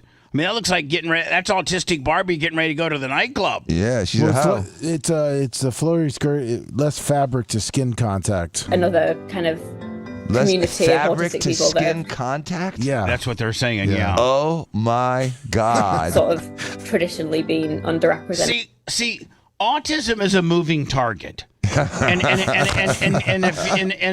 if it's just anything that you can think of can be autistic. Because autistic is that in itself. It's something that's conventionally outside of the box. So, like, normally, I don't want material touching my skin is just a chick that wants to wear a short skirt. But not autistic Barbie. They put it under the auspices of autism, and autism people don't like material touching their skin. Now, I've never known that to be a trait of autism. Oh, you do now. See, this is helping, Bubba. See, this is increasing awareness. Next time you see an autistic kid, you're like, that kid's got too much clothes on. Yeah, but like, it's also telling this kid and this kid that they can come up with some stupid stuff and then be autistic. Mm-hmm. And we're basically kind of glorifying autism, and like. How many? We're trying to unshame it, I think, Bubba. Well, what we're trying to do is unshame it. And so we're not glorifying it, as we're trying to normalize it. I know that. But it also can get these girls that are these age. I don't have a girl at these ages, but you know, maybe Seth can participate, maybe not. But these girls are like sponges, and they absorb all this stuff. And I think that, you know, obviously, if you're parented the right way, and a parent steps in and says, "No, you know, you're not autistic." But if you get an autistic Barbie and your kid's playing with it, maybe she thinks now that autism is cool because they've made a Barbie of it, and she's trying to be autistic when indeed that she's not. Do you know what I'm saying?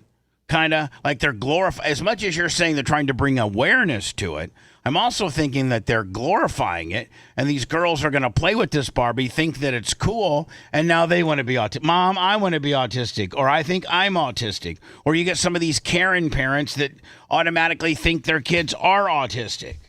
Well, I'm looking forward to fentanyl Barbie with no teeth. Fentanyl Barbie. Track marks up her arm. Coke Barbie. Passed out on the ground. Coke Barbie with a collapsed nose. Fentanyl Barbie. Narcan Barbie. I mean, Narcan Barbie that's passed out, and you spray a little thing in her nose, and all of a sudden her eyes open up. What about HPV Barbie? Yeah, well, I don't want to put warts on a girl, but I'm just saying. Why not? We're putting autism on her. Why not give her warts and the drug addiction? Yeah. Why don't they have Ho Barbie? They do. They're all Ho Barbie. They start off that way, Bubba. That's the baseline. Barbie, a hoe. Designed with advice and consultancy from autistic people of how they would like to be represented is all like huge cause for celebration. You know, in an ideal world, maybe we'd have more and more of these things showing up in, you know, TV, film, like all types of toys, books. You know, we'd have all different types of autistic people. No, hold on. Don't we have a bunch of shows? Like, don't they have Love on the Spectrum? And they do have some entertainment shows and some network television shows and some streaming shows. Love on the Spectrum. For kids? No. For adults. I mean, like, don't we have some autistic programming out there, isn't there? Yeah. I mean, she's saying I would hope that some of this stuff would show up in films and TV. I think they do. It says there's 31 must-see TV shows with autism representation. You know, we'd have all different types of autistic people represented, but I think the way that she is great. B for Barbie. B for Barbie. B for Barbie. Now, is this just a kid that is, not necessarily being parented the correct way, and it decides to steal a keychain, and they get kicked out of Universal, and the parents say that the kid's autistic?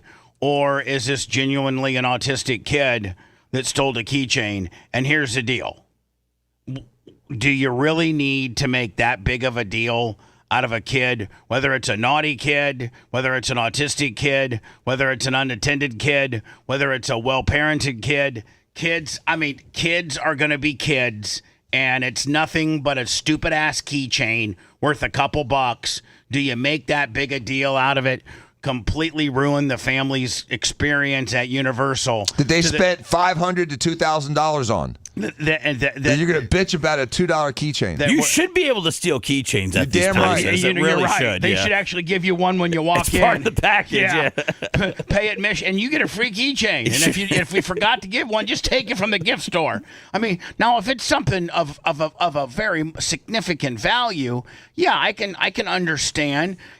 But man, Bubba, I walked out of a gas station with lemon heads once, man. Like I took once when I was when I was in preschool, I took a couple of the stolen. I took some of the Bert and Ernie toys home, okay, and my mom made me go return them, to the teacher. Same thing happened to me, man. My mom, we were at this place called Harvey's. It was a little drugstore that had little knickknacks. It was like a Walgreens or a CVS mom and pop version at Warsaw, Indiana, and I wanted this balloon, and I was like maybe 4 or 5, and I wanted this balloon more than anything, and my mom's like, "No, you can't have the balloon. Put the balloon down."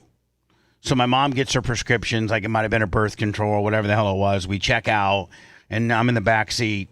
And back then, we didn't have car seats. I don't even think your mom strapped you in. They just threw you in the back, remember? Oh boy. There was no rule. Yeah, there was no rule about having a seatbelt in the back. No, hell no. There wasn't even a rule about seatbelts in the front. They were optional. Yeah, so we were kids. My mom, she would get halfway home. Well, I stole the balloon. I took it. And rather than be smart about it and play with the balloon in my room, I whip it out and I start blowing it up. And it was, have you seen those kind of balloons that they would turn into like a dinosaur or some type of animal or something like that? So it was one of those kind of balloons. So it was literally like 10 cents, maybe a quarter. And so I'm in the back seat. My mom looks in the rearview mirror, and here I am playing with this balloon. She goes, "How did you get that balloon?" And I go, "I took it." And she goes, "Didn't I tell you not to take it?" And I was like, and then I instantaneously start crying because I know there's an ass whipping on deck. Like I just know I'm getting my ass whipped. Like, did any of you guys ever start pre-crying? I did. Oh yeah. I mean, you start, Oh yeah. When you know that there's no way to get out of an ass whipping, I started pre-crying. "Oh, Mom, I'm so sorry. I promise. I'm so sorry." She goes, "Oh, yeah, you're going to be sorry, all right." My mom pulled over at the nearest, like on literally the side of the road in a ditch, went out, took me out of the car, whipped my ass, and whipped the hell out of it, then drove back to Harvey's and gave me a quarter, made me go back in there, tell them that I had stole it, gave it back to him, even though it had my slobber and everything on it. Gave it back to him and gave him a quarter. Got back home, and then once she told my dad, got my ass whipped from him too. Nice. So yeah, we've all. Walker puts himself in timeout before he does anything. Before you can get mad at him. Now, does Walker ever get an ass whipping? And does he ever? Because he goes and puts himself in timeout. If he comes up and does something, you're like, if you're about trying to get mad at him, he goes, "I'm going to timeout," and just walks over to his room and just sits in the corner. You know what? And so that might be the most brilliant technique ever. He'll go put himself in the corner. That's brilliant. fuses it right away. It does. Now, what are they teaching 3-year-olds these days, man? They're really teaching them how to take the weapon right out of the parent's hand. They're teaching them how to work. Yeah, I'll tell you that right now. Yeah, they can code. Now, does Sammy ever get upset? Like if she's done wrong or done, been naughty or done something that she's not supposed to do, does she pre-cry or get upset, or Sammy or what's Sammy? I think she only gets upset if it's something she does that Phoebe tells me about. So, but she's very apologetic. How does the chain of the discipline go? Like she messes up, then Phoebe says, "Wait till your dad gets home." No, like it was just like out at soccer practice last night. She was texting me that there were some issues, and Sam knew when she got home that I knew about it. So she was like, "So how's your day?" And she was being over the top nice to me. So I said, Sammy was. Yeah. So I said, "Listen, I need to talk to you about this, and then we can move on." So, I think she's most afraid of making me upset. She really, really, really doesn't like to see me upset in any way, so especially if it's about her. When you broke it down by, like when you said, "Okay, we got to talk about this," she's just having some jealousy issues. I just explained to her that's an emotion that you have to overcome. That there's no good that can really come of it. That's a pretty good dad. You're a pretty good dad. I'm trying, man. I'm trying. Yeah. Talking to him in that manner instead of whipping ass, that might be a little bit better. Well, I mean, she got my ass whipped. Yeah, she understands. Jealous? You can get a whooping for being jealous? No. I'm saying talking to your kid, walking them through what they did wrong, getting them to understand that's a wrong emotion to have is really a good dad. That's a good dad. I could see where some guys could fly off the handle, and if they were naughty and they did something wrong, maybe get a little ass whipping. That's where that's when my family started with the ass whippings. There was no talking. There was just a straight ass whipping, and they would tell you as they were whipping your ass what you did wrong. And then you didn't put your hands back to cover your butt because that was an additional ass whipping, and you didn't try to plead your case when you're getting an ass whipping because that would be more explanation, which means more ass whipping. So you just sit there and try to take it, and you would hope that Janie Cakes would be the ass whipper and Doug wouldn't catch wind of it. Now, my mom did a solids, like where she wouldn't, like half of what I did naughty didn't even end up on my dad's plate because there was a whole different level of ass whipping from Kong. That's what we call my dad, King Kong, than my mom. But my mom had this, and it was literally called the Board of Education, and it was a wooden paddle, and she'd light you up with that. And that was worse than my dad's hand, was the Board of Education. Or she would use, those brown extension cords? Remember those brown? Oh, yeah. Right across the back of the legs. Yeah, that's childish now. She laid 2 of those in there. She'd only put 2 in on you. Is she coming to Barb? Can we reenact this on stage? But you'd have 2 spaghetti lines across the back of your hamstrings. And they last for a couple of days, too. So I'd go out and play, and the Moore boys would be like, "Oh, Did Janie? Did your mom whip your ass?" And I go, "How do you know?" Because of the 2 red marks you got in the back of your legs. Because we all wore shorts back then. So yeah. Did you ever get your ass whipped? Oh, all the time. Dan, was Arlene an ass whipper? We had the wooden spoon. Yeah. And how about Joe? Joe wasn't really much of it because Arlene had to do all the disciplinary. Yes, she did 99% of it. How about Larry and Elise? Any ass whippings?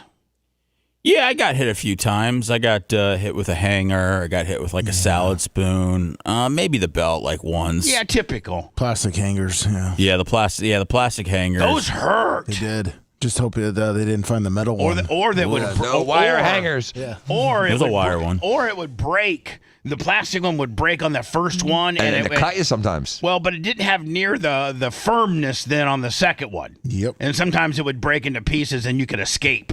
Or the hook on the hanger would hook your nose and it would start bleeding. But, that was just once. Jesus. Yeah. So listen, man, talk about a bunch of bull crap. I don't know if this kid's autistic or not. They say he's nonverbal. She's nonverbal. So you have a nonverbal autistic child that rips off a keychain at Universal Gift Shop, and they throw the whole entire family out, and it's a news story on Channel 6. Well, Morgan really? Morgan's involved. Further shaming. I hope Morgan and Morgan's involved. They're representing them. Oh, man, I would just shut it down now. What do you even... Yeah. Well, what are they... I'd write the check now, right? Are they suing Universal, or are they just you think they're just kind of feeling it out right now with John Morgan? Or is that what they're getting John Morgan for? Now, does the story say John Morgan? Oh yeah, they say Morgan and Morgan. So maybe Seth, it'll kind of lay out how far down the John Morgan. What they do to the kid. Accused of shoplifting. I'm your Orange County community correspondent, Troy Campbell, and we're outside Epic Universe after a family says that's what happened to them after they had to walk out of a store to tend to their autistic daughter. Take a listen. I felt very scared, actually. I immediately started crying. Nikki Dow says she took a trip to Universal's Epic Universe on December 27th to celebrate her autistic nonverbal daughter's 7th birthday. She says she even registered her daughter with Universal's Disability Access Program. All right, so that even further insulates them, I think, with regards to, like, this isn't just so you get free fast passes, no, but you still can't shoplift. No, I understand that, but it certainly proves that they're not trying to use the autistic moniker to get them out of trouble. The kid's truly autistic. It's nonverbal, and she even registered the kid prior to going to the event. So you really are dealing with an autistic child here.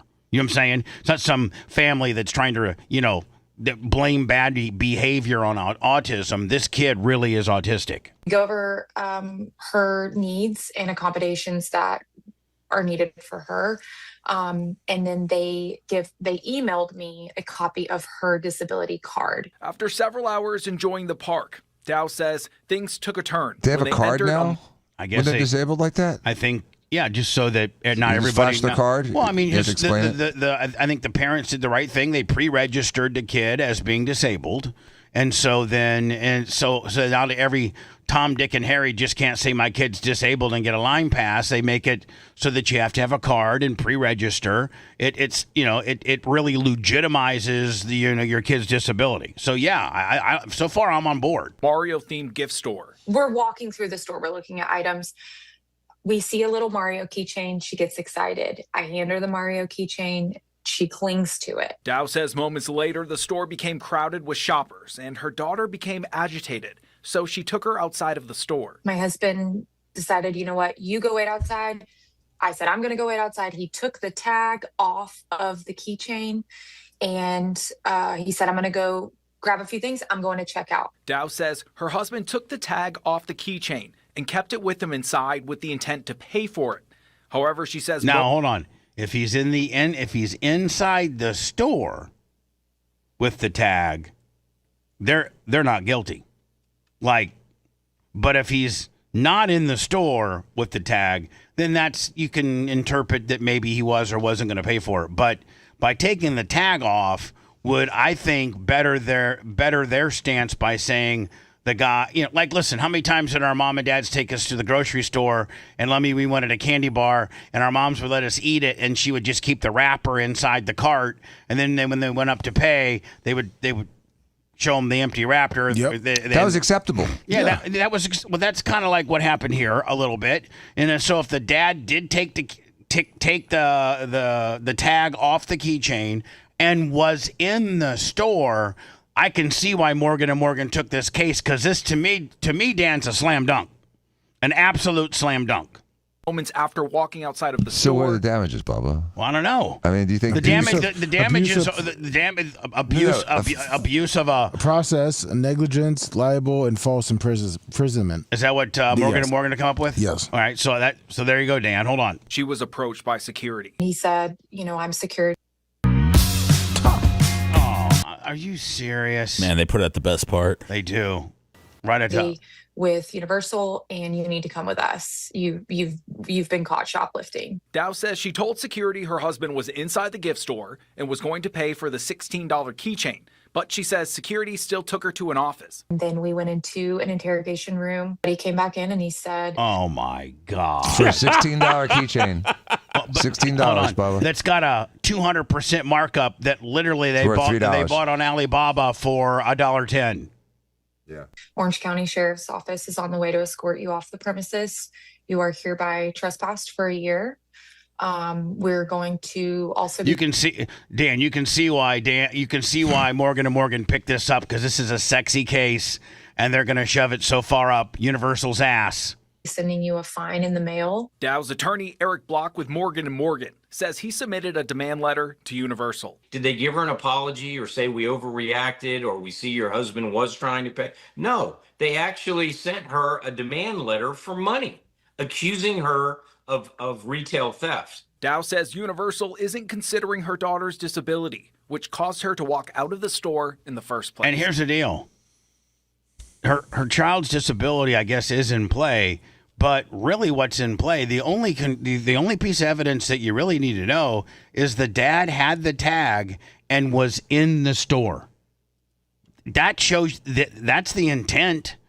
I mean, they were not outside. The guy who had the tag, was not outside the store. How do you feel that... And talk about way overboard. Take him to an interrogation room, call the sheriff's department, send a trespass them for a year, file charges on them. Universal treated the fact that your daughter has her disability in this moment. I don't think that they considered it at all. It seemed like... And Dan, she pre-registered the child as being disabled. So it's not like they're trying to throw the disabled gimmick on there. Last second for sympathy. And it's established. They've actually, as parents, done everything correctly with regards to having a nonverbal autistic child. I mean, the kid could have walked out of a San Francisco Apple store with an iPhone 17. $982 phone. Yeah, and nothing happens at all. Exactly. And steals a $16 keychain in Florida. I didn't even steal it. No, didn't even steal it. Didn't even steal it, just walks out. Father was, had the tag and had every intention on paying. That Universal even had a disability program. We reached out to Epic Universe about this situation, and we've yet to hear back.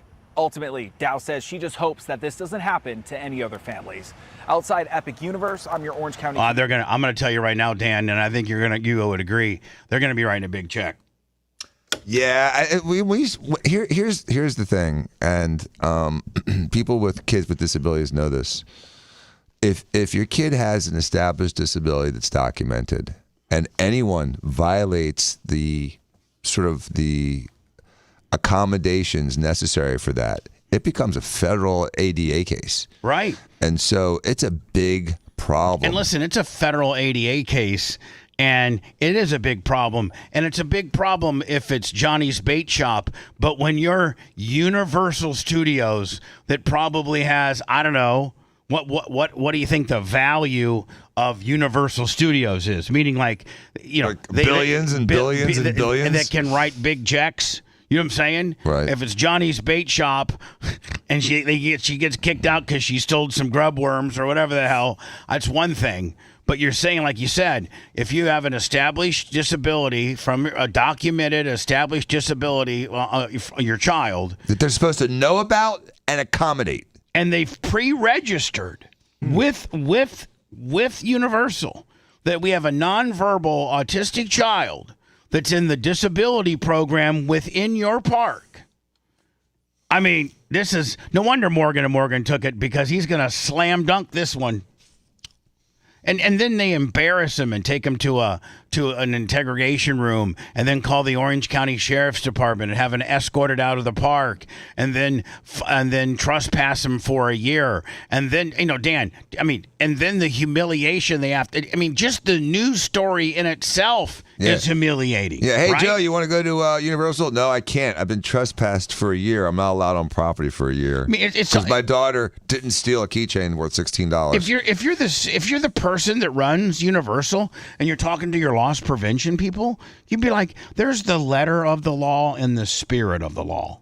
Now, we have a disabled child that's registered as a disabled child with us prior to them coming to the park, so we know they're on the roster of being disabled. It's not like they're giving you this, our kid's disabled after the fact, trying to cover their ass, because the kid stole the keychain. You have the dad inside the store with the tag, with every intention of paying. Don't make a big deal about this. If anything, walk up to the dad and say, "Sir, I know you're going to take that up there and pay for that, right?" Absolutely am. Okay. Next time, can you just have your kid not take it out of the store? just keep it in the store. That way we won't have any problems. So they got kicked out, right? Yeah, they got kicked out. Kicked out, trespassed for a year, Seth. A demand letter, and then now the lead story on Channel 6. I wonder what kind of fine. Who's trying to find them? Orlando or Universal's going to find them? Yeah, I guess Universal. Universal has a fine. You could. I don't know. I guess they probably. I'll show you your fine. No, that was probably going to be some type of. They're trying to get the sheriff involved to call a criminal act of theft. I'd write like a ticket, where it was like a ticket, like a citation with an $80 fine, like a petty theft gimmick. That's what I'm sure they were trying to pull. Meanwhile, if you had a level-headed security guard that went through the facts, went to her first and looked at the roster of all the people that registered to be disabled. She's on the roster. You go inside the store. The dad's in the store. You say, "Hey, do you have the tag? Let me see the tag." Yes, indeed, you have the tag. Hey, I need you to go up there and pay for that. So, boom. None of this happens. None of this happens. Elon Musk is... they need to stick to multiracial, intersexual relationships with international origins. Sure.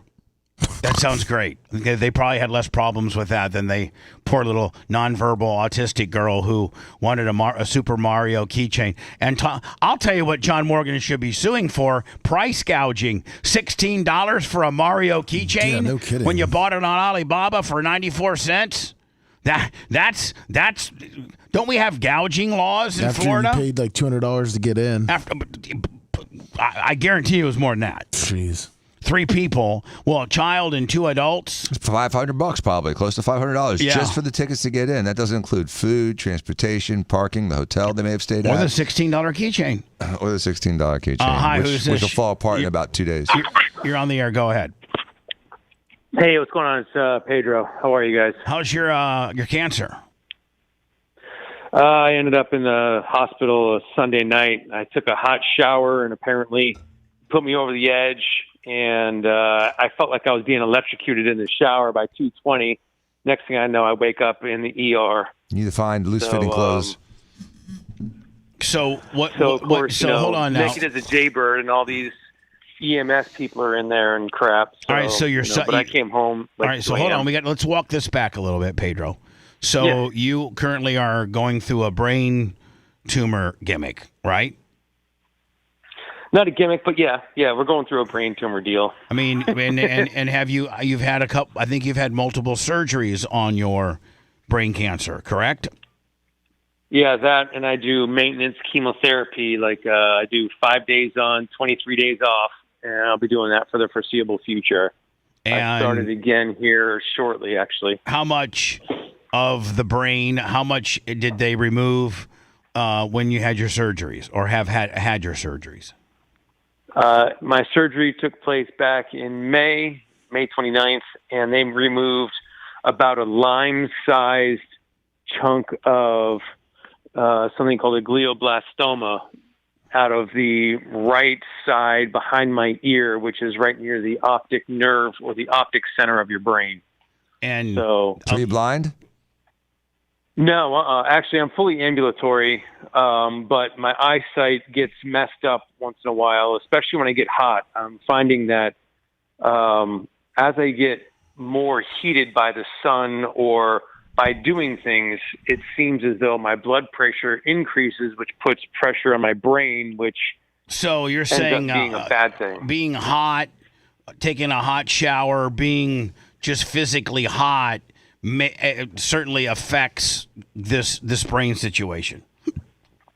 Absolutely, I'm going to meet with my oncologist today to find out. So you were in the shower recently, and you were taking a hot shower, and this hotness, and when you take a hot shower, a lot of times the hotness starts at you. I mean, when I take a shower, I like getting right underneath the head and letting it go right over my head and drip down to my body. Do you progressively increase the heat of the shower when you're in there, Bubba? I do. You make it a little hotter and hotter and hotter? I do. 'Cause I do that too. Yeah, I do. Yeah. Until I can't take it anymore, then I back it down a notch. When was the last time you took a cold plunge? Not me. Me neither. I mean, I'm afraid to. It's like hiking for me. Yeah. Yeah, you and I aren't hiking, and we're not taking cold plunges. Right. It's like Italians don't hike. Yeah. So you took a hot shower. They put you in the back of the trunk, but they don't take a hike. You took a hot shower, and then you immediately passed out in the shower nude? Yeah. Did you hit your head? I mean, not even immediately. I was in there for like 5 minutes. I was washing my head. I was getting ready to shave my face and shave my head. And then all of a sudden, I started like jolting and all kinds of crap. And scary. And I started screaming for my wife, saying that I was being electrocuted, because that's exactly what it felt like. I couldn't control my hands. I couldn't control my body. Could you turn the water off? I remember. I couldn't do it. I couldn't move my hands to do it. So they call the ambulance. They come and get you. Yep. Take you to Woke up in the hospital and spent the next 6 hours in there doing MRIs and all kinds of stuff. So yeah. Thankfully, no growth, but apparently the heat puts undue pressure on my body. So, it is what it is. So now you've determined that you got to stay away from hot showers or even being hot, because that's a trigger to your situation that usually ends badly. Yeah, it certainly did Sunday night. Yeah. And I'd spent the day with friends. They were out in Colorado, so when they got back, we were like, oh, well, we're gonna celebrate my birthday and Christmas for the kids, because they have 2 kids. We've got 2 kids, and it just, I guess it was too much doing everything and taking a shower and all that crap. So, I gotta think, Pedro the Pool Guy, that if you have a lime-sized part of your brain removed and you've been diagnosed with brain cancer and you're going through the chemo and the radiation and stuff, that maybe you shouldn't be hiking and doing stuff like that. That you might be maybe quote unquote taking it a little bit easy. Yeah, well, it's very difficult. I'm still working, and I enjoy working. I enjoy doing a lot of things, but I'm finding that I just can't, and it's very frustrating. I was self-employed for 17 years, and now I work in a complete different realm, and it's tough. I like to work. I like going fishing. Apparently, I can't do that now because I get too damn hot. That's what I was doing Sunday, and it's really frustrating. So where does all this end? I mean, do you have an end date on your chemo radiation deal, and after that, then everything will be, supposedly, over? Or have they not given you any type of indication as to where this ends? My end date is when I'm in the ground. Oh, and that's what we're trying to determine, is if and when that's going to happen sooner than later. Have they have doctors had that conversation with you? You're going to die. Oh yeah. Yeah. When I was first diagnosed, they said, yeah, you have 18 months. You might get, anywhere from 6 months to 18 months. So get your stuff in order. Where are you in that time frame right now? Where are you on that time frame? I'm 7 months in. 7 months.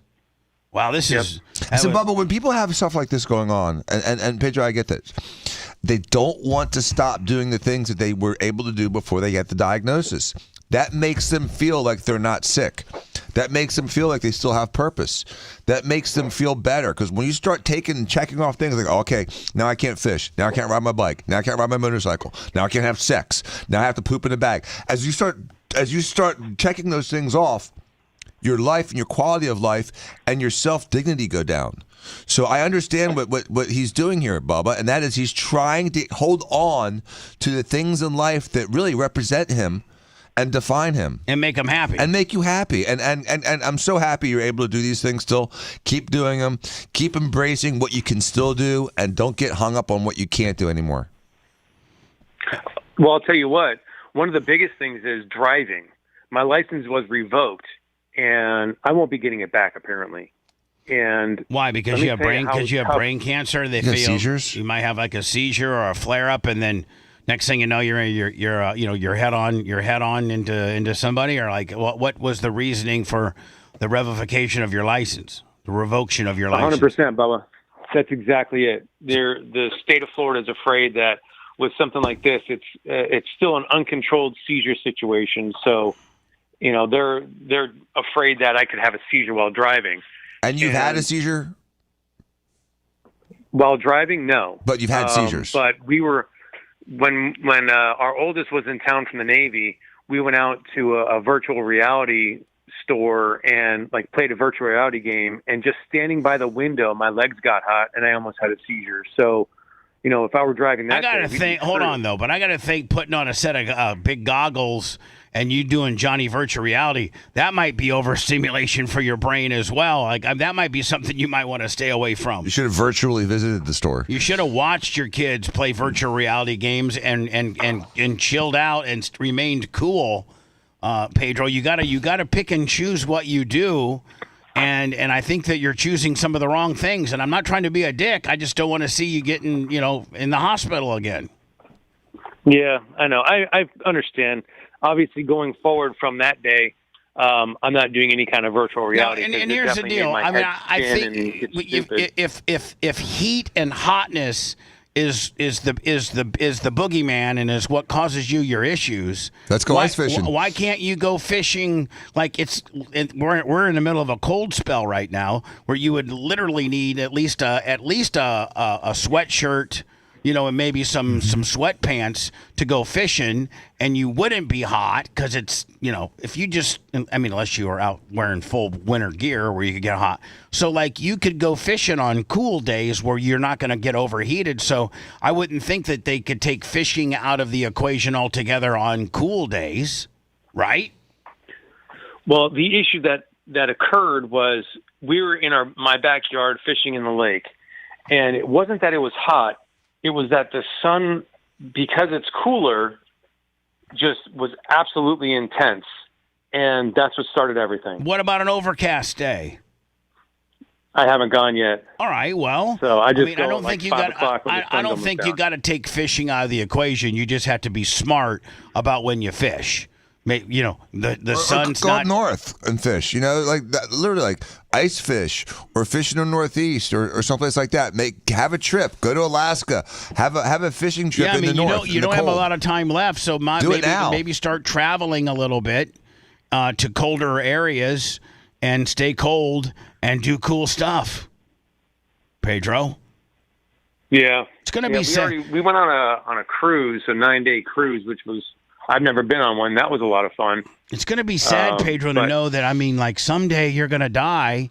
And we already lose enough Bubba Army as it is from, me and Dan pissing people off. It's just attrition. It really sucks, Pedro. Hopefully your wife will continue to listen. I'm doing everything I can to stick around for as long as I can because I've got to see, our 17-year-old's in the Navy. I got to see him go through it. And all that kind of stuff. So, I got 13 and 7. I still got to do a whole bunch of stuff. So, you might not make it much for them, let him, Bubba. He's going through it, man. What are you telling him he's not going to make it for? I'm just saying, I feel bad for him. Dan, when they say you got, 7 to 18 months, that's just enough time to put Bubba in your will. No, but what I'm saying is, that doesn't mean you're going to live 9 years. I don't think the doctors give you an 18-month kicker, knowing that they're just saying that because you're going to live to be 14 more years. I think Pedro's on borrowed time, and Pedro, I'm not trying to be a dick about it. I'm being sad about it. You've been very close to the show, been an active caller. From being Pedro the pool guy to your wife being a flight attendant, we know each other. You've grown with the show, and it's just so sad that they've put an end date on. You got an expiration date. But if I was you, Pedro, man, I would hightail it to Texas. And go to Brzezinski's group. Yeah, Brzezinski. They actually did most of their magic with glioblastomas. And so the anti-neoplasmids, which he, revolutionized and was able to isolate and utilize, were very effective against glioblastomas. About this particular cancer, specifically, the guy named Dr. Brzezinski, you can actually go to YouTube and type in Brzezinski the movie, and it's a Polish doctor who has like a 70% success rate against your particular type of cancer versus 3 to 5% with conventional therapy. Right. In fact, the federal government has sued him 4 times, put him in front of a federal grand jury 4 different times because he won't give the United States government or Big Pharma his Dan, his the anti-neoplasms. He won't give him his patent and the way he does things. So they've tried to put him in jail and sue him 4 different times because he has such a high success rate on exactly what you got. Okay. Well, I just switched over to Moffitt. And that's the opposite. That's conventional. That's conventional medicine. We know doesn't work for your tumor. We want to treat you. We don't want to heal you. There's money in treatment. There's no money in healing because healing's one and done. I healed you, and I don't have to get any more money out of you. Treatment means you got to go back 64 more times for radiation. He's 7 months into treatment. You're changing his treatment now. I'm saying Dan and I are throwing a Hail Mary to send him to Dr. Brzezinski, who has a 70% success rate on this type of cancer. So Seth, it's the success rate for glioblastomas with conventional medicine is abysmal. It's horrible, and he also already had a large tumor. So at this point, there is no end to his chemotherapy. Like he says, it's ongoing. He's just going to keep every month. He's going to do a week of chemotherapy till he dies. No, but I understand. But he's called 7 to 10 times since he's had brain cancer. Now I feel like we're giving him different medical advice than something that we have told him before. We did mention this before. Yeah. And he's not listening to us, so it's on him. I mean, And there's the other thing here too, is that whole the ivermectin, mebendazole for tumors. There is a lot of support that says that can help. But please, I can't prescribe it for you. I had a listener that tried to get me to prescribe him this massive dose of ivermectin and mebendazole to help treat his tumor, which I can't do. I'm not an oncologist. I can only go so far out of my wheelhouse. But there is absolute data that supports using ivermectin and antiparasitics for certain types of cancers, including glioblastomas. I would be going to Dr. Brzezinski's clinic in Houston first, as fast as I possibly could. If you watch the movie, Brzezinski the movie, I think it's a 2-part series. It opens up with a very decorated captain of the San Diego Police Department. And he opens up and says, I was told by conventional cancer therapy that my daughter wouldn't see the age of 6. If my daughter will please stand up, and she stands up and she's 16 and plays volleyball and softball, and it's because I didn't do the conventional cancer therapy, radiation, chemo. I went to Houston and saw Dr. Brzezinski, and my child is now on her way to being an adult, and she's 100% cancer free, and she had exactly what you have, Pedro. Exactly. I'll call him today. Dr. Brzezinski. I tried to get a hold of him before, but I didn't work very hard at it. Yeah. Listen, Gary Coxum. I mean, don't be relentless. I mean, yeah. For your kids. Yeah, I mean, think about this. If you can get in and get seen and get treated, I mean, listen, there's not a positive outlet. They're not giving you good positive outlooks on what you're doing now, right? Yep. So why not? I mean, and this guy's proven. And let's say it doesn't work. It isn't going to be any worse than what you're doing now. Exactly. That's true. I have actually started with ivermectin. We got it from, where we get it from? I think my wife's friend got it from Colombia, so I've been doing that. Yeah, well. It's got to be a high dose, though. What the hell? Listen, I got you. Dr. Brzezinski, and anybody who wants to watch it, it's called Brzezinski the Movie. It's on YouTube. It's about 15 years old. I don't even know that he practices anymore. He does. He's out there. They say he still goes. I'm looking at his website. But I think it's more of his clinics now by younger doctors that have come in and accepted his regimen. So, Pedro, I got to go, but I beg of you to research Dr. Brzezinski, please. I really do, because he could potentially keep you. He could cure you. He could very well cure you. I will. Thanks, guys. I really appreciate you. All right, Pedro. Have fun at Barf. I wish I was going. Yep. We wish as well. Thanks. And the United States government, in fact, one of the last scenes They tried to put him in jail and put him on trial in Houston. This was his fourth trial that the United States, USDA, whoever the hell gets him in trouble, and he won the case. And there are two women that were in the jury that were being interviewed on the road, after the trial, and both women, one was a black lady and one was a white lady, and they said, I'll tell you who the criminal that should be on trial right now, and that's the U.S. government, because this guy right here helps people. And those were the people that they were trying to get to convict this guy. So when you got the people of the jury on a post decision, interview saying that it's criminal what the U.S. government has done to this guy, and the only reason why the U.S. government keeps screwing with this guy is he will not sell or show or give them his patent on how he does it. And he is a threat to conventional petroleum-based modern American medicine. Back with the Elon Musk custody deal, supposedly he has had a child with this absolute. Lummy, have you seen how hot she Ashley is? St. Clair, she was a writer on a Babylon Bee or whatever. Yeah, Babylon Bee. Well, he had a baby. He has a 1 year old with her. Yeah, I think the kid's name is RSD. And the kid, she's wanting the kid to transition. I guess the kid wants to now at one, the kid doesn't want to transition.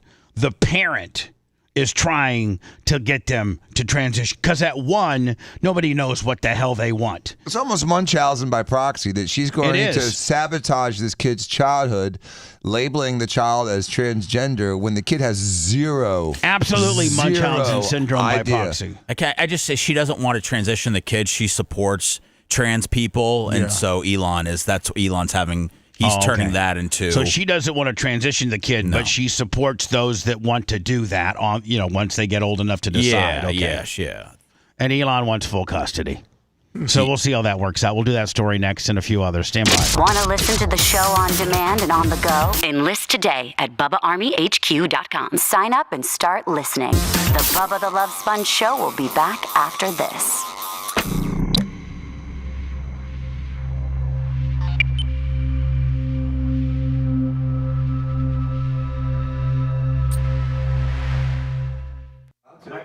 The very first one, mine. Yes. I cleaned it this morning. Wonderful.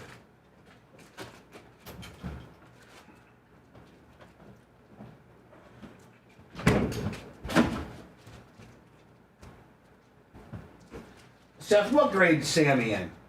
Oh, she left. He left. I think it's just me, guys. I gotta eat my little sandwich here. The Merch Crate packed for me. This is like my little lunch. I got ham. I got one little piece of bacon. Ham. Pepperoni. And I think, ham, pepperoni, and bacon. And I'm going to take my little ketchup over here. This is the American ketchup. Put a little ketchup on it. Boom, just a little bit.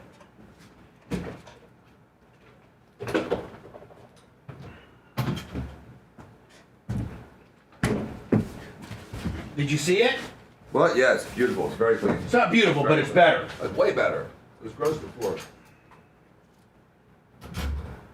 I like to smash my sandwich, because then I can get it in my mouth better, and it doesn't look as gay with me opening my mouth up so big, and then you guys start editorializing on my mouth. Yeah.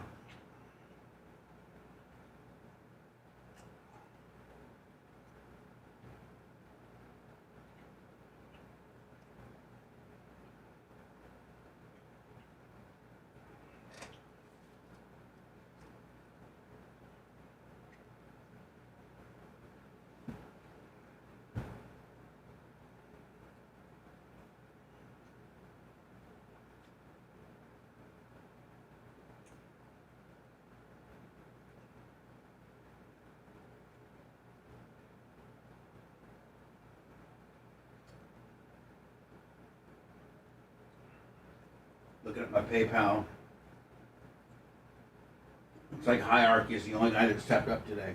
Been really slow this week. I think everybody's waiting for Bubba 199 perhaps.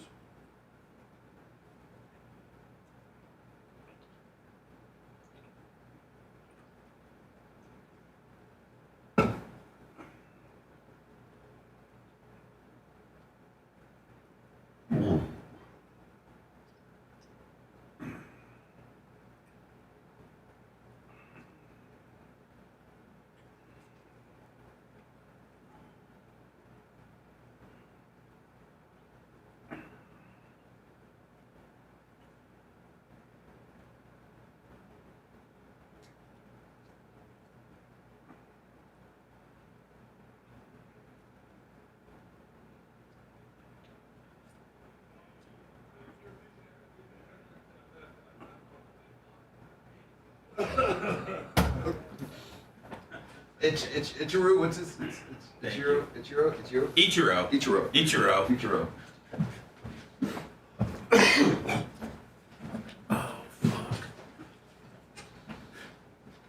Can't go you're peeing like you're at a movie. That was a movie. I think I sat through 2 breaks without going out. I mean, that's a short movie. Whew. Very true. Stream didn't stop on me. I mean, I was concerned. Hey, as long as you got a good stream, that's very healthy. I know, but sometimes you're like, geez, just stop already. I got things to do today, you know? If you pee a lot, that's good. But you're hydrated. I know, but sometimes a gift can be a curse. Not really. Not on peeing. Dude, I pee for a total of 17 minutes a day. Do you know what I could do with that time in my life? Well, did you know how much more years that's going to add to your life? How many? A lot. For drinking water? Yes. Good years. Great years. Not those shit years in your 90s. It's fucking cold. It's a little chilly out there. I suspect it'd be warmer. It's What's up, Dermers? supposed to just keep getting colder, see? Friday's wind chill. Man. 32. Let's dump it down. I'm enjoying that stupid show, Ted Lasso.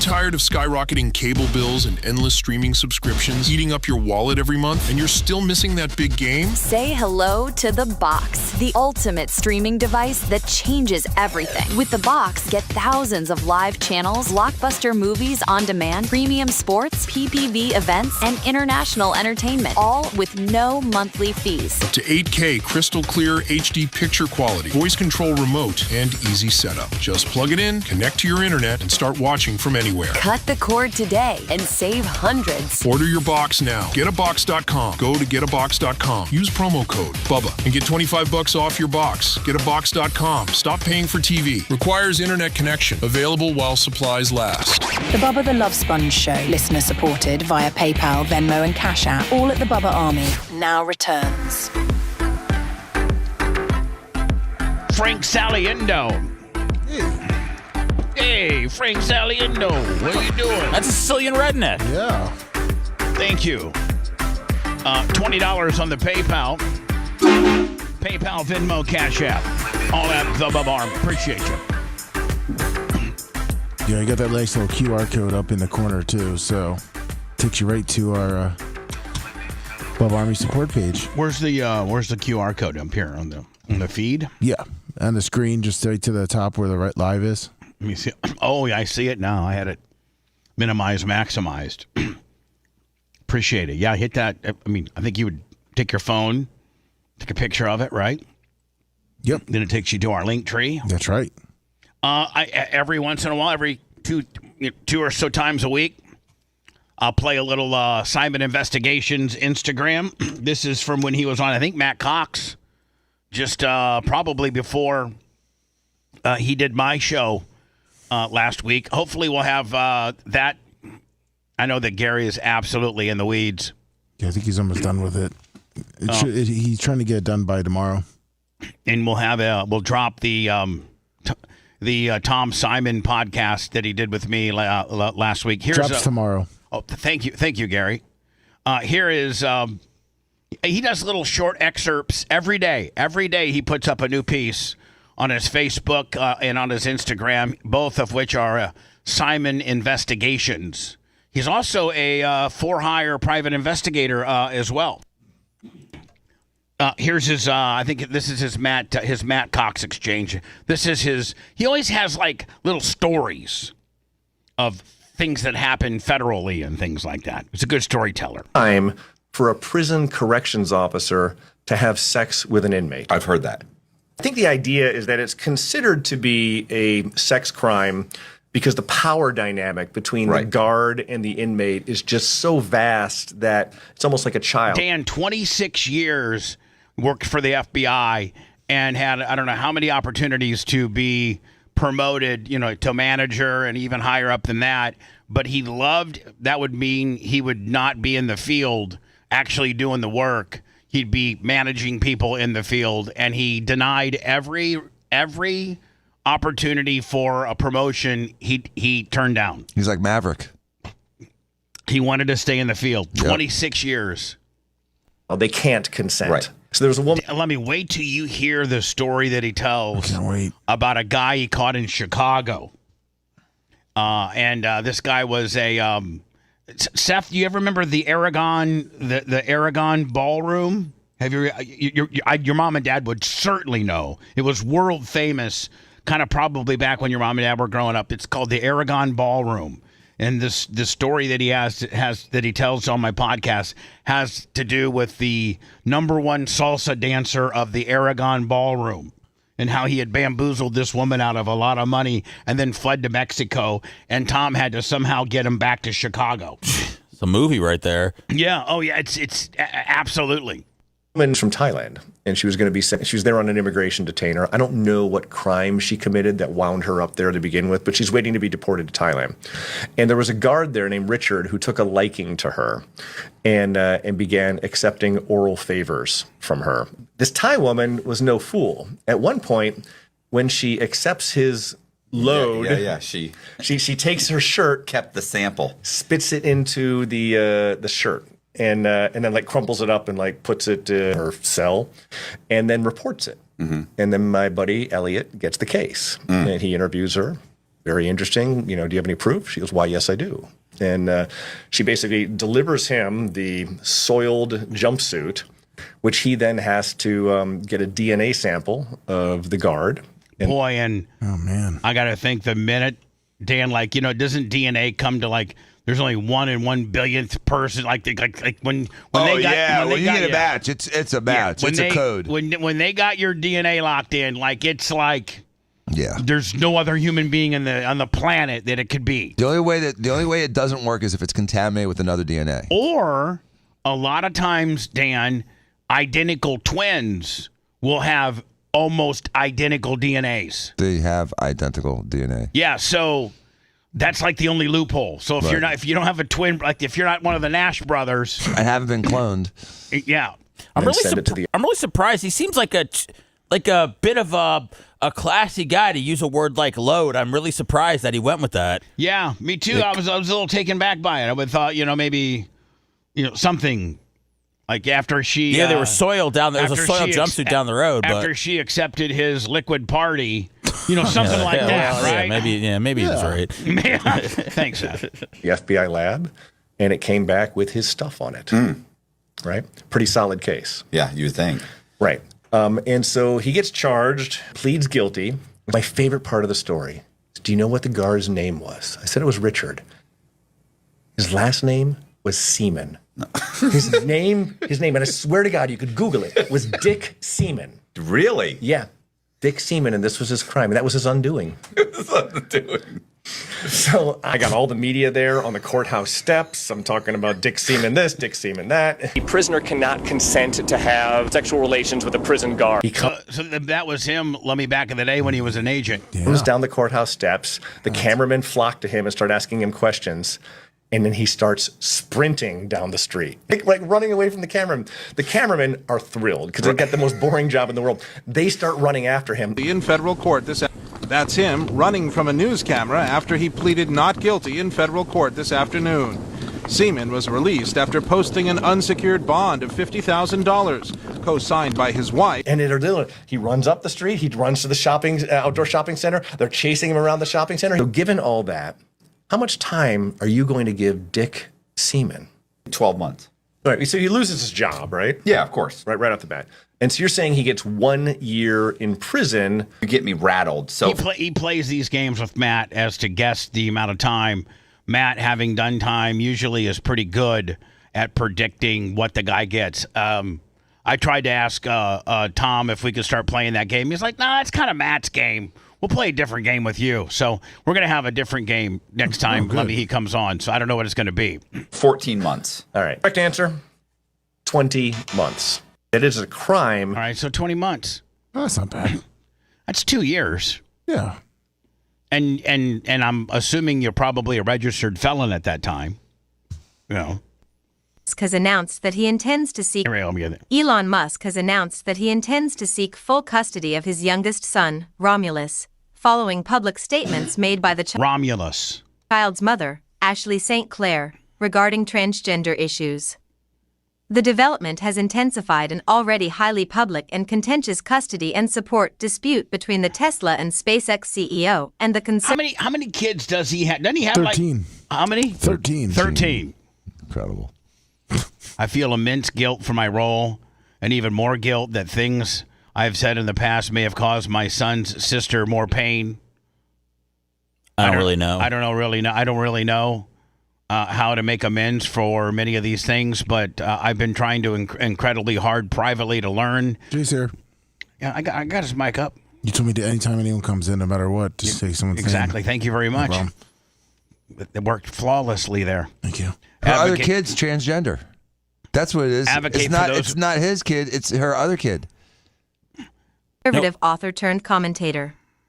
St. Clair recently issued a public apology to the transgender community on X, expressing immense guilt over her past remarks and stating that she is now privately learning and advocating for people with gender dysphoria. Her earlier commentary had strongly criticized transgender ideology, particularly concerning children and women's spaces. Well, now hold on, Dan. So that doesn't go along the lines of what you just said, that she has a transgender child. She does. Elon Musk has a transgender daughter, Vivian Wilson. But he's worried about this one. Sister. She said sister. In the quote before, she's I didn't want to cause pain to my son's sister. So he's talking about Elon's other kid? Yes. His sister, his stepsister? Yeah. Okay. I can't even follow along. Can somebody dumb it down for me? Elon has a daughter that is from another woman. Trans boy, daughter. Formerly a boy, I believe. Yeah, he has a trans daughter. And so is he really, really transgender phobia? Yes. So Elon says all the time, my son died to the woke mind virus. Okay. He gave an extensive podcast where he explained that he was kind of duped by the whole gender affirmation line of care, that they were trying to actually affirm the care. And so he no longer, I believe, doesn't have a relationship like Seth said, because he still considers it his son. Sad. And so he has one that is already transitioned from another woman, not the Ashley St. Clair girl. Correct? Yes. And the Ashley St. Clair woman has a son of his that's one. Correct? It's one what? 1 years old. Oh, this one? Okay, yeah. And I thought like one of I think he's in a custody battle trying to get full custody of this 1-year-old in fear that Ashley St. Clair will be an advocate to allow this son to potentially transition. I think that's kind of what we got here. I think. Yeah, he's got 4 baby mamas. The shift in her stance drew wide. Can you imagine what his child support is? Can you imagine what his headaches are like? Dan, Jay, isn't it just a straight equation? It's like 20% of your net, or something. I mean, we can ask Regina, but it's just a straight equation. It right? goes to standard of living, and it goes to, there's a very, very simple formula in Florida, at least. I don't know in California what it was like, or Texas now where he is. But yes, you're right.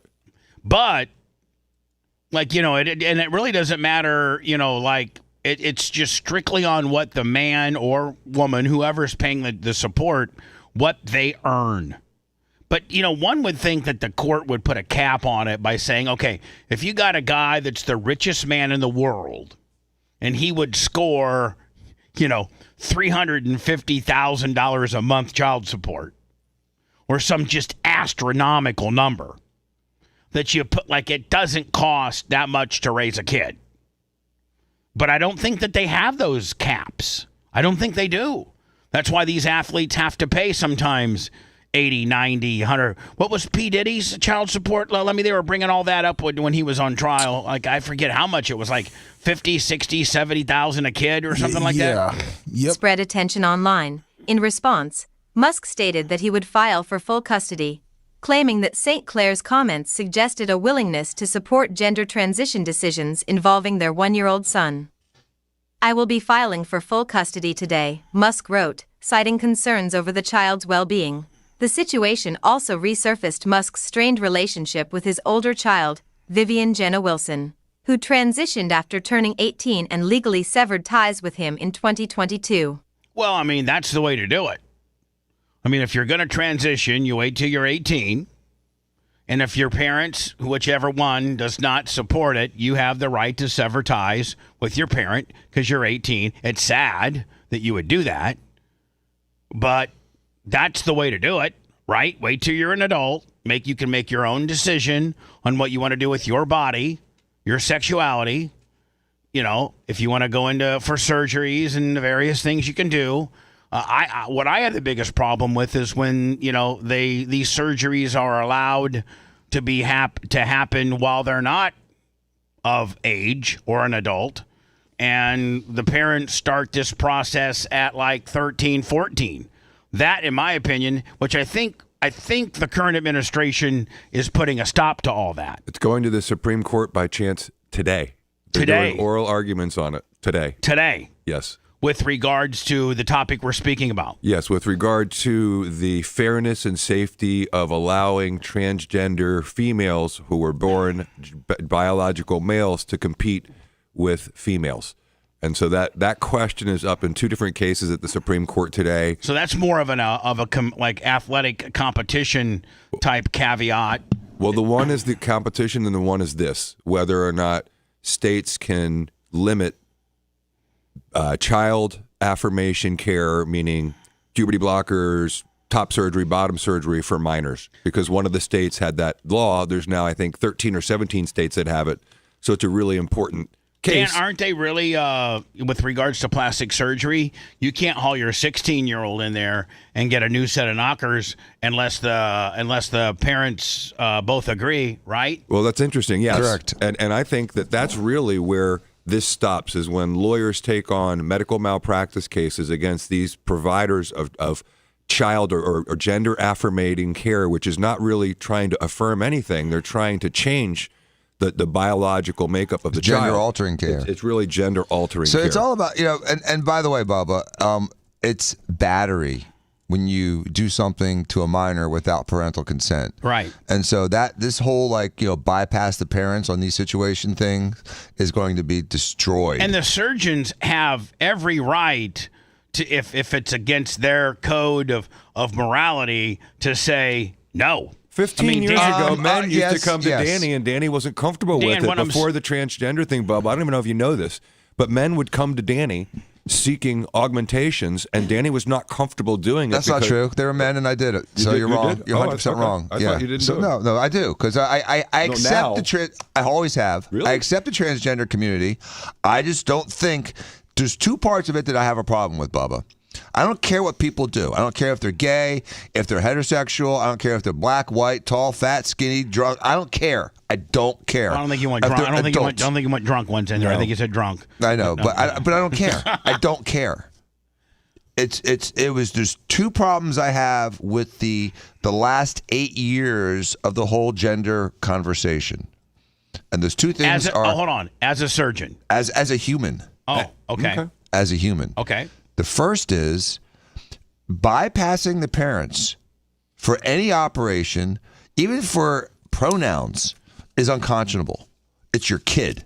And for someone else to go whispering in your kid's ear behind your back and not allowing you to be privy to those conversations is unconscionable in 2026 in America. I can't believe anyone, especially the crazy liberals that are so important about rights, to allow this parental right to be stripped away. Well, that's wrong. That's common sense. But it's out there. It's the law in It's California. the law in some states, Bubba. I know. It's the law. So the second thing that I have a problem with. And the law being like, a kid can be confused as to what they want to be. A kid, not somebody over 18. A kid can be confused as to how what they're identifying as, and they can not talk to their parents about it, and they can go to their school therapist or nurse or dean of students or counselor, counselor, and talk to them about this particular topic that their parents are completely in the dark about. And then I think that the education system or the people in the education system can actually make contact with people like Dan or other people that could potentially, start doing procedures on these kids behind the parents' back. Well, they should be drawn and quartered for that. And the law actually says those teachers or providers are not allowed to tell the parents. It's even that much worse. Lummy needs to go. Lummy, get the hell out of here. Where you going, Lummy? He's got a doctor's appointment. Oh, good luck. Lummy, is it anything life-threatening? I hope not. Okay. Oh, no. He was posted. Tell him to use only one finger. Dose. He likes amigos. two. He likes the strap on. Yeah. So anyway. So, Bubba, here's the second part I have a problem with. And that is the disingenuous, dishonest, misleading, and manipulating conversations that the pro-transgender community has with scared, ignorant parents that have no idea what to do. And so when they say, "Oh yeah, if you don't support this transitioning," and they go right to suicide. They go to suicide. But the real number is that people that talk about transgenderism as an option for themselves have a high suicide rate, whether or not they transition. They just tend to be suicidal people. Transitioning and the process of transitioning does not improve significantly their suicide risk. And if you look at every single mass murderer in America in the last 7 years, they're on the same medications they put these poor kids on. What, these behavioral modifying SSRIs, they're all on it, and we're not talking about, we're finally talking about high fructose corn syrup and vaccines and how they can be harmful. Maybe. Do you think maybe some of these SSRIs, which we've proven that serotonin and depression aren't the same connection that they've been selling us for 20 years? That's right. Crazy Tom Cruise jumping on the chairs, talking them out loud or whoever. He was freaking right. Oprah, he was right. We thought he was crazy. Son of a bitch was right.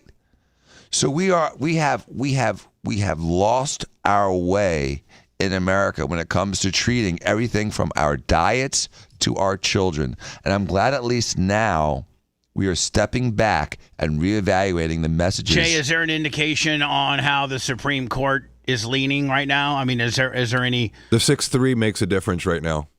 Right. The 6-3 conservative liberal makes a difference. But you know what's going to come into play? Hold on, let me just say one sec. Do you remember when Ketanji Brown Jackson was being questioned about being the Supreme Court justice? Okay, yeah. She said she didn't know how to define what a woman was. That's the deal they're going to try to suggest is they don't know how to do it. And so it's going to come down to what the definition of a woman is.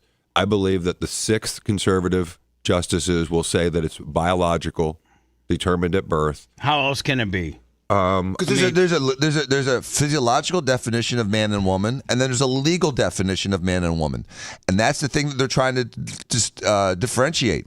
And I can't believe that justice in her interviews was unable to answer that in the same way. So listen, I don't know the medical problems, but legally, you got 2 X's, you're a chick. You got an X and a Y, you're a dude. Period. End of story. That should be the ruling. Hold on. And the question that Jay asks, that's the only answer. Right. That's the only answer. But when you turn 18, you can do what you want. You can absolutely do what you want. But you should not be able to compete in the NCAA No, you cannot as a volleyball player. Correct. We're playing against my daughter. Correct. That's not cool. Correct. That's not fair. It's not safe. There's two prongs to this. One, the being able, you have to shut down being able to allow kids to start this transitioning process. Correct. Under the age of 18. That's the one case. That's the one prong of this two-prong system. Right. The other prong is, no matter how old you are, if you've started that process and you were born XY or XX, that determines what you are in sport, regardless of what you have externally done or hormonally done with your body. You are assigned the sport with your gender. And I don't think it's appropriate, Bubba, to sacrifice 50% of the country for less than 1%. Yeah. And that is, we shouldn't destroy women's sports and women's competition to accommodate 0.09 or 0.9% all three of women. All three of you guys in this room have daughters. All three of you do. And how disheartening would it be if every one of your daughters were the best at something, at a sport, and they were going to go on and win all types of accolades and do really well because they're XX and they're real girls and they've busted their ass through thousands of hours of training, whether it be soccer, softball, volleyball, it doesn't matter. And then all of a sudden, their senior year, some smart ass comes in, puts some lipstick and a training bra on, and blows Sammy's time out of the water. Now Sammy's second, when really she's the first placing woman or girl, but by a technicality, somebody was able to come in. And I think that does more emotional damage for real girls out there than people can even fathom. And I don't want my daughter in a locker room with a schlong. My daughter has not seen a schlong, and I hope she doesn't for quite some time, and she shouldn't see it when she's in a locker room getting ready for a sport. But what you're saying is so true, because my daughter finally had that weekend, last weekend. It's like something clicked in her head, and she was blocking and scoring and having the most incredible game of her life in volleyball. It was the most incredible weekend. She's been trying for years, and it just clicked. And if something like that happened now, where a boy came and spiked in her face like that one girl who got the concussion and had, I think, a fractured orbital, I would be so angry and so upset at the parents and the league and the system who failed my daughter. What about Title IX?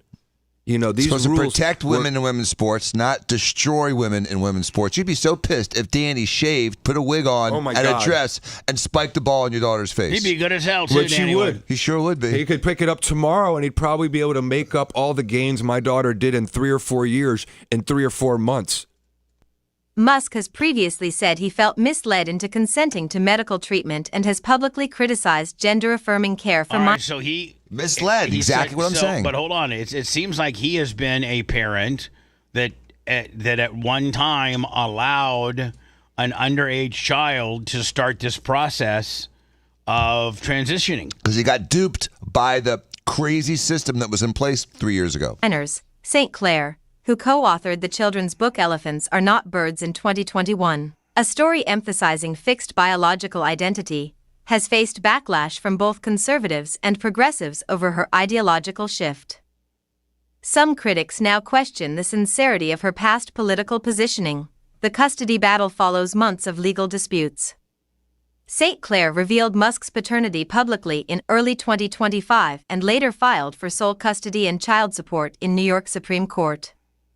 She alleged Musk reduced support payments after legal action began, an accusation Musk denied. I don't know. It seems like a no-brainer to me. Like it's not even a discussion that we should, like it's common sense.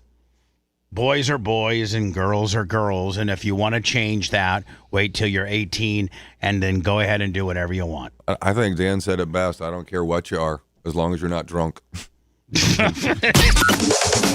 If you liked that segment, then you'll definitely like the new redesigned BubbaArmyHQ.com. We'll be back to the Bubba the Love Sponge show after this.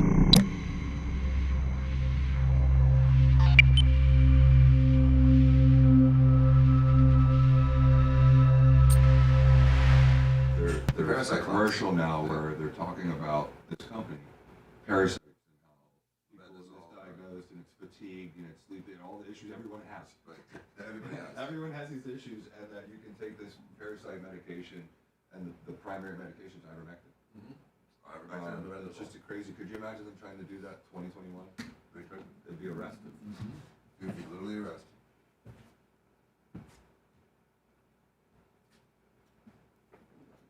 Yeah, did I show you the clip of she finally had one of those weekends like you had with Danny where, you're scoring all over the place. I mean, Trey's never cared much about sports.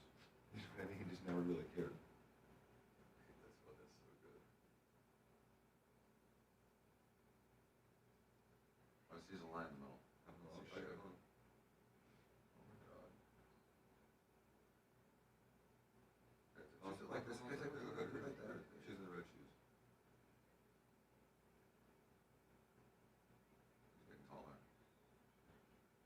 So this one of the girls that really threw her. Just watch her here. Like, up and said it to her. Boom. Isn't that awesome? And then she had another one over here where she got another good. Boom. 2 scores. And that night, there's a ton. It's good. She had, the best weekend ever. You're welcome. It's awesome to see your kids have that moment. I don't know. Snook, he's wrong about that too.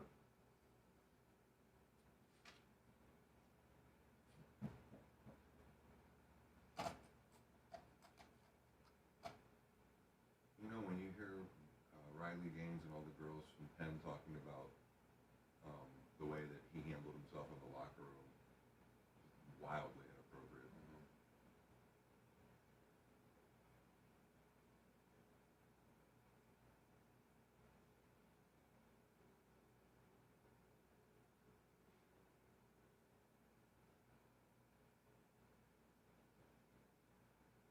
Don't you think in the Madden case you could probably get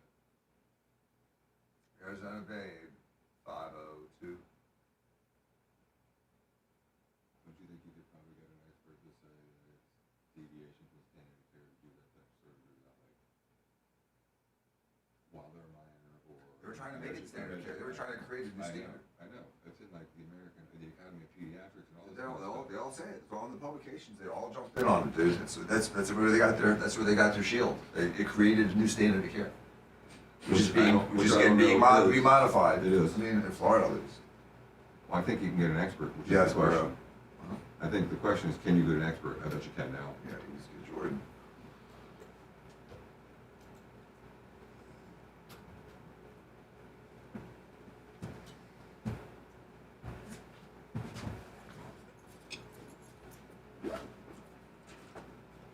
I think kidneys rejuvenate on themselves. Roberto Perez. Can't they gain function though if they're not? Sometimes they can bounce back a little bit. But Trey's half kidney functions at a full kidney, right? That's it. And he had his whole life there for it to grow. You take a 70-year-old that loses a kidney and a half, they're done. What about like Grandma at 40? She just had the other one compensated. Grandma at 40. Yeah, Grandma. She lost it at 40 when she lost it. I thought she lost it as a kid. No, I thought it was like 40. Oh, she was a kid. Well, regardless of this, her body compensated for it. But birth is different than even the 16. First 10 years probably. Yeah. All good, Great White.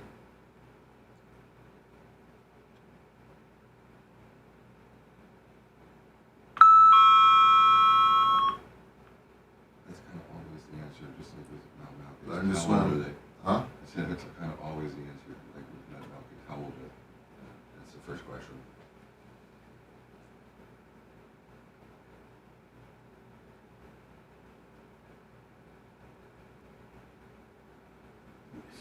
I'm at break 4, so I'm a little bit behind.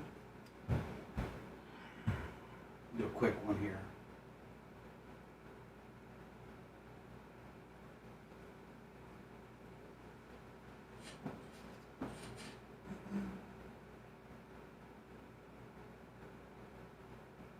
Just Sunny Redneck. Good morning.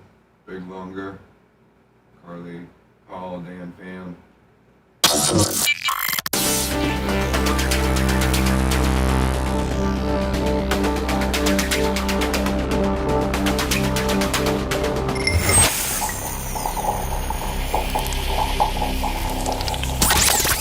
Listener-supported Sponge, it's the Bubba the Love Sponge Show. Listener-supported via PayPal, Venmo, Cash App, all at the Bubba Army. Now returns. I got somebody that's been ringing me up for, I don't know, they've been on hold for like an hour. Usually mean it's either a really good fan because they've held on this long, or it's a troll that wants to catch me and a gotcha type moment. Both of which is usually fairly entertaining. So let's take it. Hi, you're on the air. Go ahead. Bubba, how are you? Good. It's a second. Good. Hey, I just want to let you know, Heinz in the U.S., they make a ketchup just like the Canada stuff with real sugar. It's called Simply Heinz. Every store has it. It's got real sugar, not the high fructose. Fantastic. And all the preservatives are gone.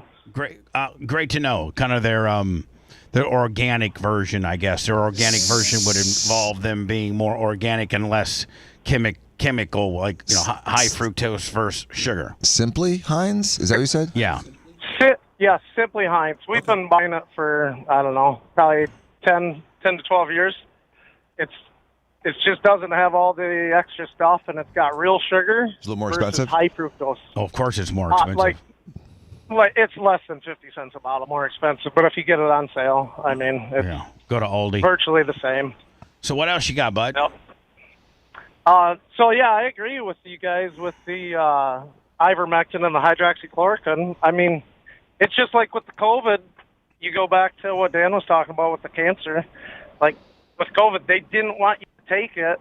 They said you'd die if you took it, but yet, just like Elwood, your buddy there, not to bring up a bad situation, but, if that was your only choice and you're going to die anyways, but they still won't let you take it because they said you're going to die, why not?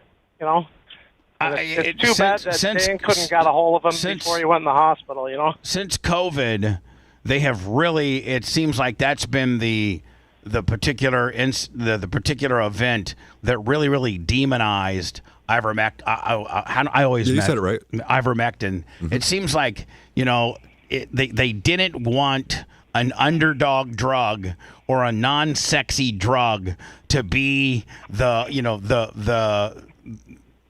potential of making people better. They wanted to be. It needed to be the drug that they whipped up and that they had. Obviously it costs. But Dan, didn't initially ivermectin, like prior to COVID, was like super cheap, like pennies on the dollar cheap, and then once doctors like you and other great doctors that went non-conventional ways to treat COVID, the prices became. They started damn near price gouging on ivermectin.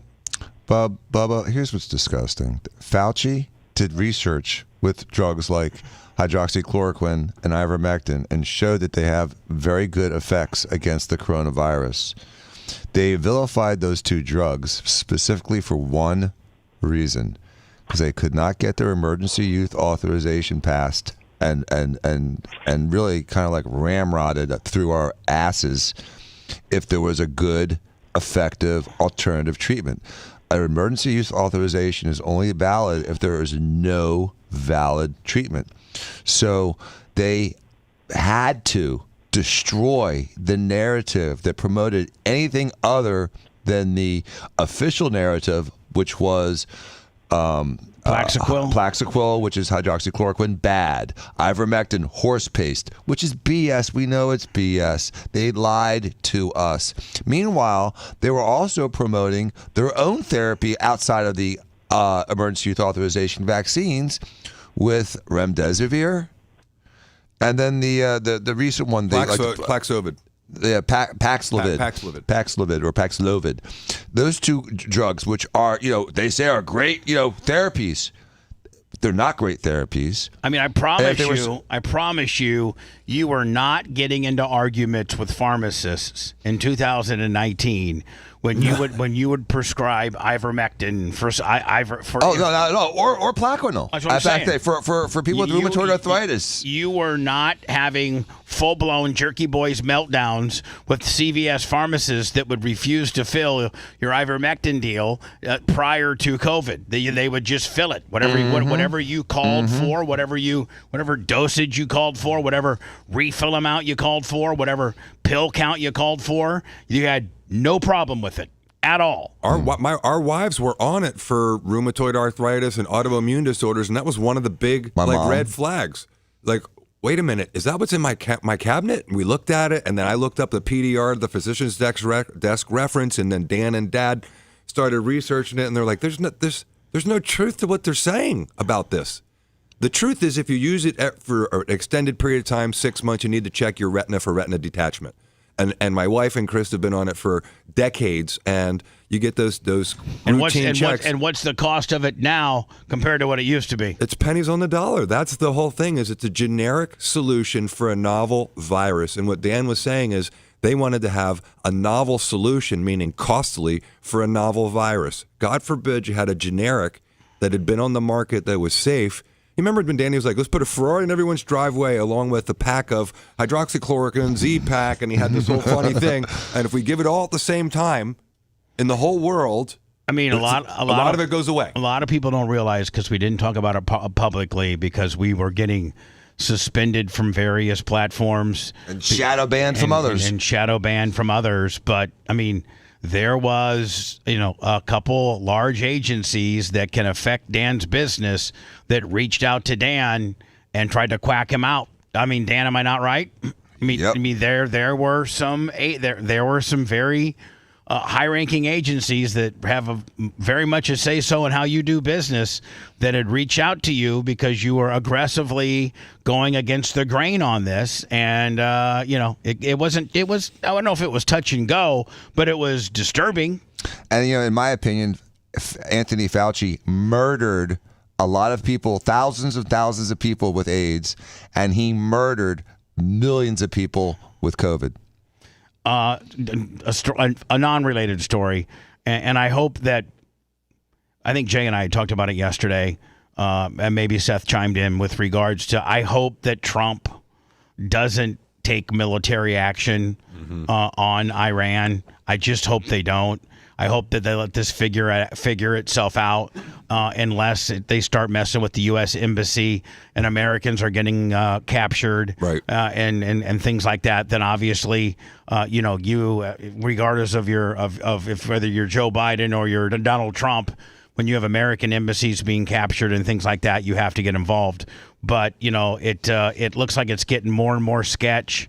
Over in Iran here. ABC contributor and former senior operations officer at the CIA, Daryl Blocker. Daryl, hi. What can the U.S. do to support Iranian demonstrators right now? Let them demonstrate. Let Iranian demonstrate. As long as they're peacefully. Well, they're getting killed. 650 have been killed. Oh, no, that's the people in Iran. I'm sorry, I misunderstood. I thought this was domestically. No. People, Iranian people, other than the guy from L.A. that tried to U-Haul them. Well, that's about what's going on over there. And interestingly, what we were talking about yesterday, the reports today are that there are people within the administration to try to say, let the political process work. Don't do this right now. And so there is a little bit of a riff in the administration as to the right way to handle it. Exactly what we said. Do you do military or do you do a political solution? So people in Iran, and you said, Seth, it's 650 now or up 650 plus? Yeah, it was 500 yesterday. I saw 650. Last time I checked, it was 650. So that means if you're an Iranian guy, if you're just Bubba and Seth and we live in Iran and we decide to go to this rally to support what we think is right, which is not what the government thinks is right, that we could be killed? Yes. And the numbers may be a lot higher than 650, Bubba. It may be closer to 2,000 or 3,000. And what are they killing us for? Protesting, speaking out against the government, what we do every day. Again, America. This is the only country you can do this, kids. You can't even do this in England or in Canada, because if you say something that's politically incorrect in England or Canada, you go to jail. I saw something on Instagram a few weeks ago where this guy was in his London flat, and he had posted something on Facebook or something about the amount of Muslims that were coming into England, and he was concerned that the Parliament wasn't handling it right. It wasn't anything, really that big of a deal. He was just questioning if Parliament is doing the right thing, kind of second guessing the government. They came in, these two cops came in and said under some new section of social media justice, and they arrested him. Yep. And they showed his post, and it was just like, man, and I'm paraphrasing, really, really wondering and worrying about our parliament and the various rules they've, and then he gave like 4 or 5 examples of things that they had passed that he didn't agree with. But he didn't threaten them or say, death to this guy or this guy's an idiot. He just said, I question the following things. And it had to do with immigration and, some other policies that they had passed. And the Buckingham Palace or whoever the hell's in charge sent down 2 cops and yoked them up. There's 12,000 arrests annually in England right now for speech violations. 12,000, and they're now talking about banning X because of things that are posted on X in England right now. I just saw that this morning on the news as well. Talk about censorship and no First Amendment. The administration is doing right now is supporting the people on the streets. They've heard the president speak. They've heard Bibi Netanyahu speak, and they've heard the world supporting them through. Now, who is the leader of Iran? The Ayatollah? The mullahs and the Ayatollah Khamenei. It's like Khomeini, but Khamenei. Ayatollah Khamenei. It's a lot of different ways to try to pronounce through it. Demonstrations in Sydney, all the way across the globe. So continuing along that front and continuing whatever the intelligence communities are doing, and trust me, they are out there working this very hard. Daryl, does the U.S. risk all-out war if it strikes inside Iran? Yeah. Yeah. I agree. I think we do. I think that's what we bombed them and nothing happened. Yeah, this is different. Why? This is just coming right on the heels of the Venezuelan deal. And they're going to loop this into the Venezuelan deal. They're going to make him look like he's a dictator in itself. I'm not talking about America. I'm talking about in Iran. Like, we went to Iran 6 months ago and we squashed their nuke facility. And we squashed the nuke facility. I know. Nothing happened. They didn't retaliate because they can't, because they're little bitches. But that's different, Dan. That's not on regime change. That's not on the heels of us removing another leader from a country. And that obviously hadn't happened yet. What do they gain by having their own people, have an upheaval and having the United States considering taking action against them? What position are they in right now? Potential for a good economy. Hold on. They've already asked, Seth, it's a perfect question. They already asked to negotiate. Right. Yeah, I saw that. They're going to negotiate this week, and he's still trying They're going to negotiate with each other? They reached out to the administration, to Trump, and said they want to negotiate. The mullahs did. I'm sorry. And so Trump is going to negotiate. His administration is going to negotiate with Iran, and he's still putting that ire of pressure on them, saying, but that doesn't mean we're not going to do something yet. And I would say again, please wait. Let's let the political process work. Let's let the international community. Let's have conversations. Let's have the international community come and support the people of what Trump Iran. needs to do. Well, they got to lift the blackout. I mean, there's things that they have to start doing immediately. Well, that's how someone like Elon Musk could help. Because with his Starlink, he can bypass blackouts. Yeah, but at this point, now you're kind of going against the government. He's going against life, man. He's going for life, not against the government, but for life, for freedom. I know. That's how they're communicating right now, Dan, is through Skylink. I'll tell you one thing. This woman is hot as absolute balls. She is hot. I think a year ago that might have been the case, but in the last year, Iran has lost its proxies in Lebanon. It's lost its proxies in Syria. It's lost its proxies in Yemen.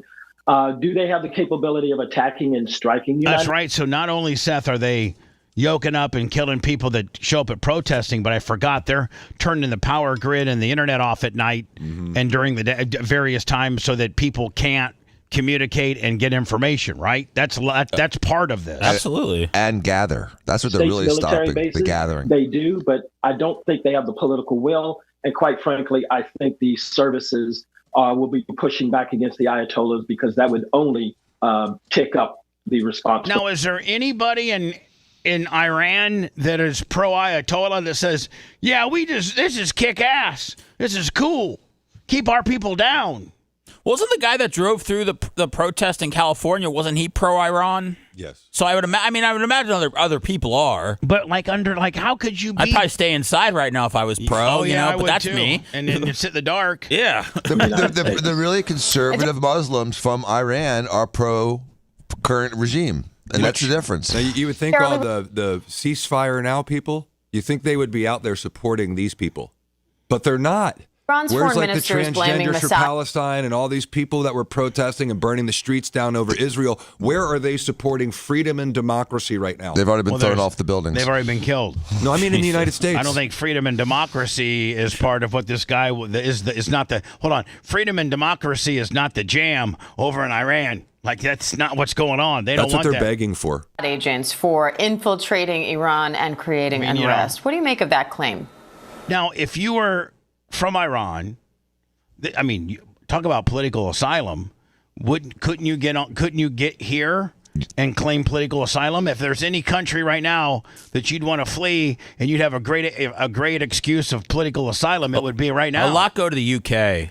I was reading yesterday that I think that's the number one place that probably easier travel. They right? flee from. Yeah, you can probably drive there.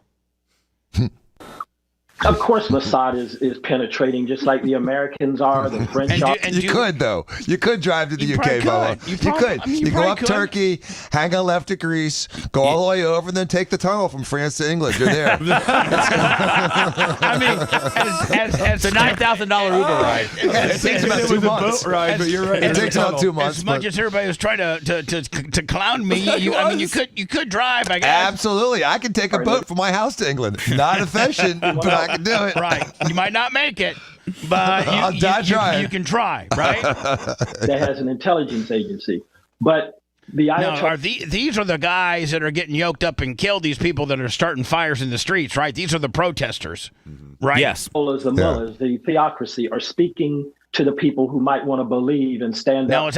Is that the leader? Yes. Is that the Ayatollah? To the fact that it's outside forces that are causing this when it's economic. Now, can Trump call? Hey, Ayatollah, it's Trump. Listen, I don't want to have to Venezuela. Yeah. The guy, he's in prison. I can come get you just like I can come get him. But just why don't you lighten up a little bit, buddy? Turn the lights back on at night. Let him get on the internet. You're the man. I don't want to have to do anything.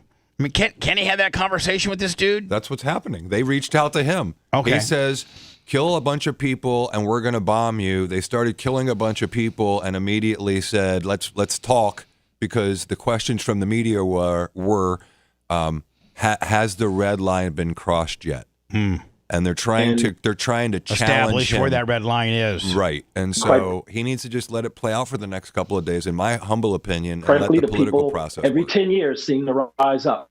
99, 2009, 2019, and hopefully this will be the beginning of the Persian Spring that uproots that despicable regime. Now, does the Ayatollah win through election, or is this like a royal family kind of deal? Like how does the placement of power happen in Iran? Is it just you're the Ayatollah, you're the chosen one, and you're putting yourself in power for however long, or do they actually have elections and things like that? I don't think they have elections. I think this guy's just in charge until he's not. Well, they don't have free and fair elections to determine what this is. It's a theocratic republic guided by Islamic principles. The supreme leader holds most executive functions and is appointed for life by the Assembly of Experts. For life. An elected body of 86 religious scholars. So 86 people put whomever in charge, and that person's term is for life. But there is a president, but I don't believe the president is in charge. He's weak, yeah. Yeah. Ceremonial.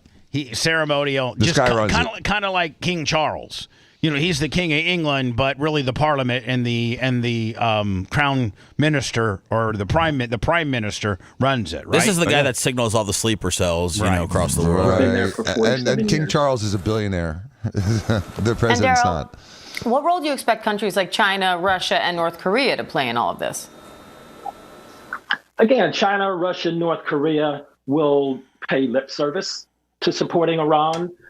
China probably has the most to lose. I think 15 to 20% of the oil that it receives comes from Iran. You add the 5% that is losing in Venezuela, and that is a significant amount of economic pressure on China. So of any of the three, if they're going to step up, I think China would be the one. All right, Daryl Blocker, thank you. Thank you. I hope that cooler heads prevail. They call up Trump. Trump can get him to chill out a little bit. We don't have to take any more military action.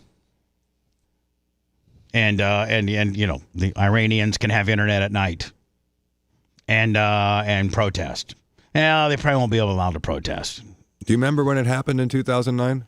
Under the Obama administration? Do you remember that when there was the Arab Spring, that one guy lit himself on fire in another country, and there was this uprising of youth in Muslim countries, and our administration did nothing to support them.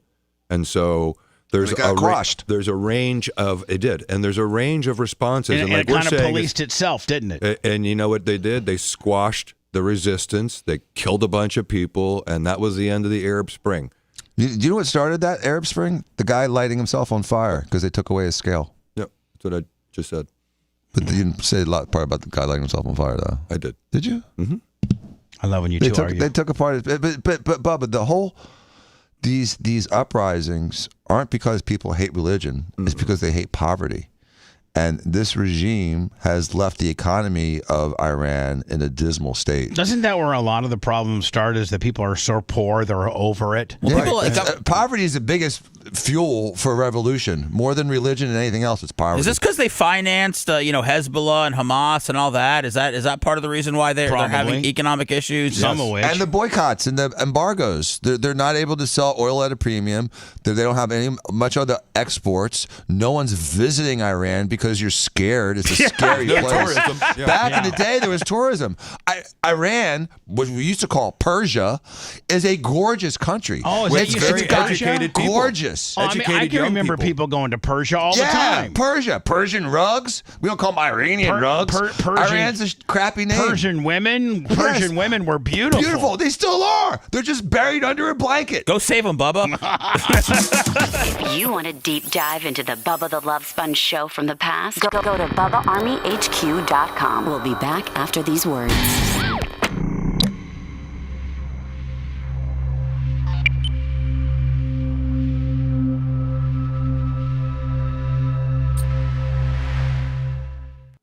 And just drops Persia and he's out.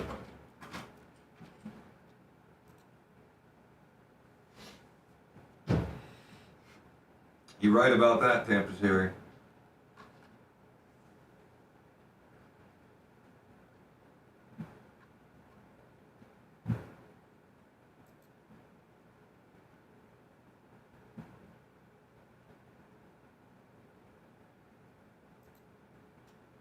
What up, Ziggy 30? How you doing, buddy?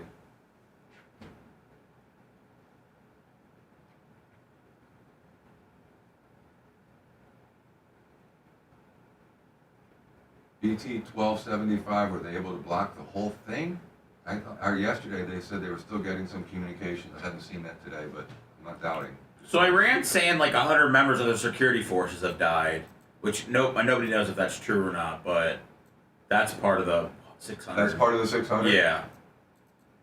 It could be possible. Yeah, oh, for sure. What's up there, Merchant, Big Red? Looking forward to seeing you too. What up, LS Woody? 73.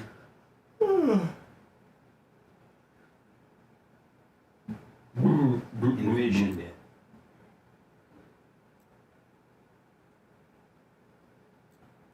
Walking on broken glass. I do, Tampa Terry. Thankfully, we didn't have any of those in my house. What up, Carly? Thank you. try to be.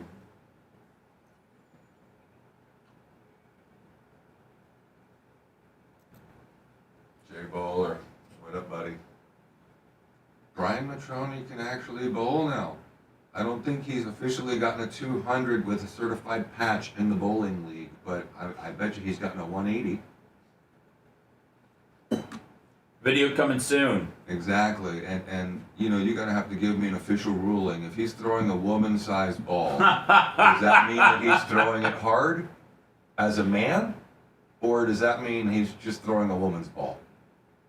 What if it's a man-sized ball with lady-sized finger holes? That's probably it's a man-sized ball, but it's the weight of a woman's ball. That's the problem. So nobody bothers you about it. Yeah. You know, Dan and I were trying to get like the heaviest balls possible in there. Man, that shit hurts. It's honestly, I can handle any. I'll take a heavier ball. This is something I can get my fingers into. I got fat fingers. Does a heavier ball pin action? Does a heavier ball help? I think it does, doesn't it? A heavier ball help? Has a little pin action to it, yeah, for sure. Because it can hit. I mean, I won't take anything from Brian. He was playing hell of a game of bowling. He was on HGH. I shot him up in the car before. I believe he was on some performance-enhancing drugs of some sort. Blood doping. He insisted I shoot it in his butt, despite it being an arm thing. He's like, no, and I said, okay, we got to get maximum performance today. What's up, Fat Pig, Jay Buller, Dirt Merchant? What's up, Berto? LM Close, saw you earlier.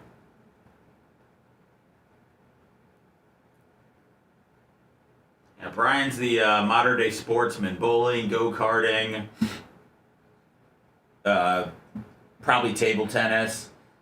Yeah. Trying to think what else. Probably pickleball. Probably pickleballer. Pickleball's pretty serious, man. I've seen some people go crazy on that. Oh, it's I don't play. It's like it's mini. It seems like mini tennis, I guess. Or tennis and ping pong, maybe. Yeah, I think it's probably that more. Pitty's a real tennis player, and he loves playing pickleball, but his brother's been playing for 35 years, and he refuses to play it because it's not, he doesn't believe it's a real sport. Oh, really? Because it's so different than tennis that for him, it's like for me riding a longboard. I don't ever want to ride a longboard. And so for him, he's 60-something years old. He wins leagues all the time with his buddies. And so he just, out of pride, doesn't want to pick up a pickleball racket. So I get it, but older people love it, man. He loves it. He loves it. I guess because there's not a ton of moving. Exactly. There's not a lot of running, and it takes still good hand-eye coordination, so old people can be good at it. Yeah. When you watch young kids play,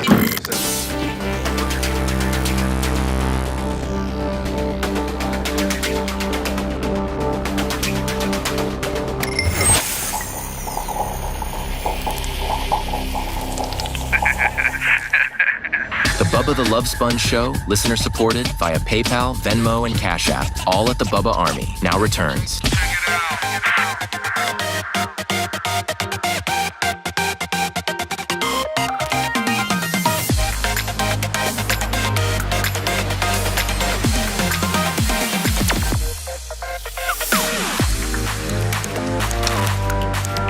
BARP officially starts Thursday, courtesy of Clearwater Egg and Poultry. Also, Johnny Costica's throwing in some sponsorship dollars as well. Thursday is the pig roast here at the studios, the tent, courtesy of Coastal Tents. My good friend Brian and Mindy Bernhardt.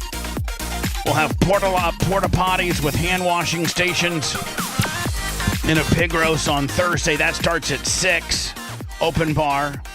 And then Friday is Bubba 199. That's where we go live. And Macho Man will be on the wheels of steel. If you are attending the party, hopefully you've purchased your headphones so that you can hear, because if not, you can't really hear the music and us talking. It's kind of cumbersome. And then, of course, Saturday is the night of the Hall of Fame induction and the ring ceremony. And I think Steve, Jay, and Dan Very rarely do you get all three Diacos. I think the last couple of years you got us all. I think so. And then Jimmy Clevis is always in tow. Yeah, he texted me yesterday. He's coming. Pity comes. I think so. Krista. Mm-hmm. Candle's been. I think Candle's been a couple times. I think she's been never. No, I think you're wrong. I think you're. You know what? She came once. You're right. No, See, actually, you're right. I knew she'd been here once because she won an award, like the hottest MILF or something.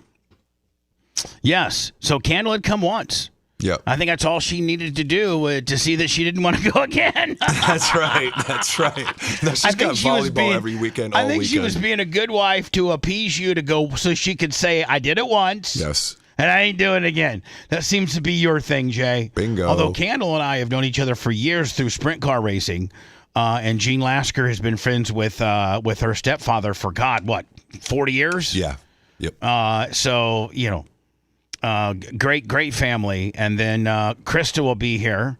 Dan will be here. Pitty will be here. Does Matroni's wife come? Yeah. She comes I think she does come. I think she's come the last couple of years. I think Matroni's normally not here. He's normally out of town that weekend. Yeah, this is their cruise weekend usually, isn't it, Seth? Yeah. Strategic placement of his cruise weekend. But I think he was just in Connecticut, so I don't think they're doing any traveling. Yeah, I think this happens to be a non-cruise year for them.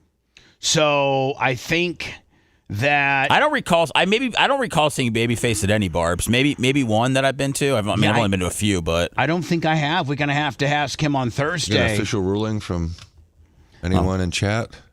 I don't. Lummi's not here, but the Trapper Keeper. He would be able to tell us. I don't know. I know that she's been to a 199. I don't know if she's been to an official barb.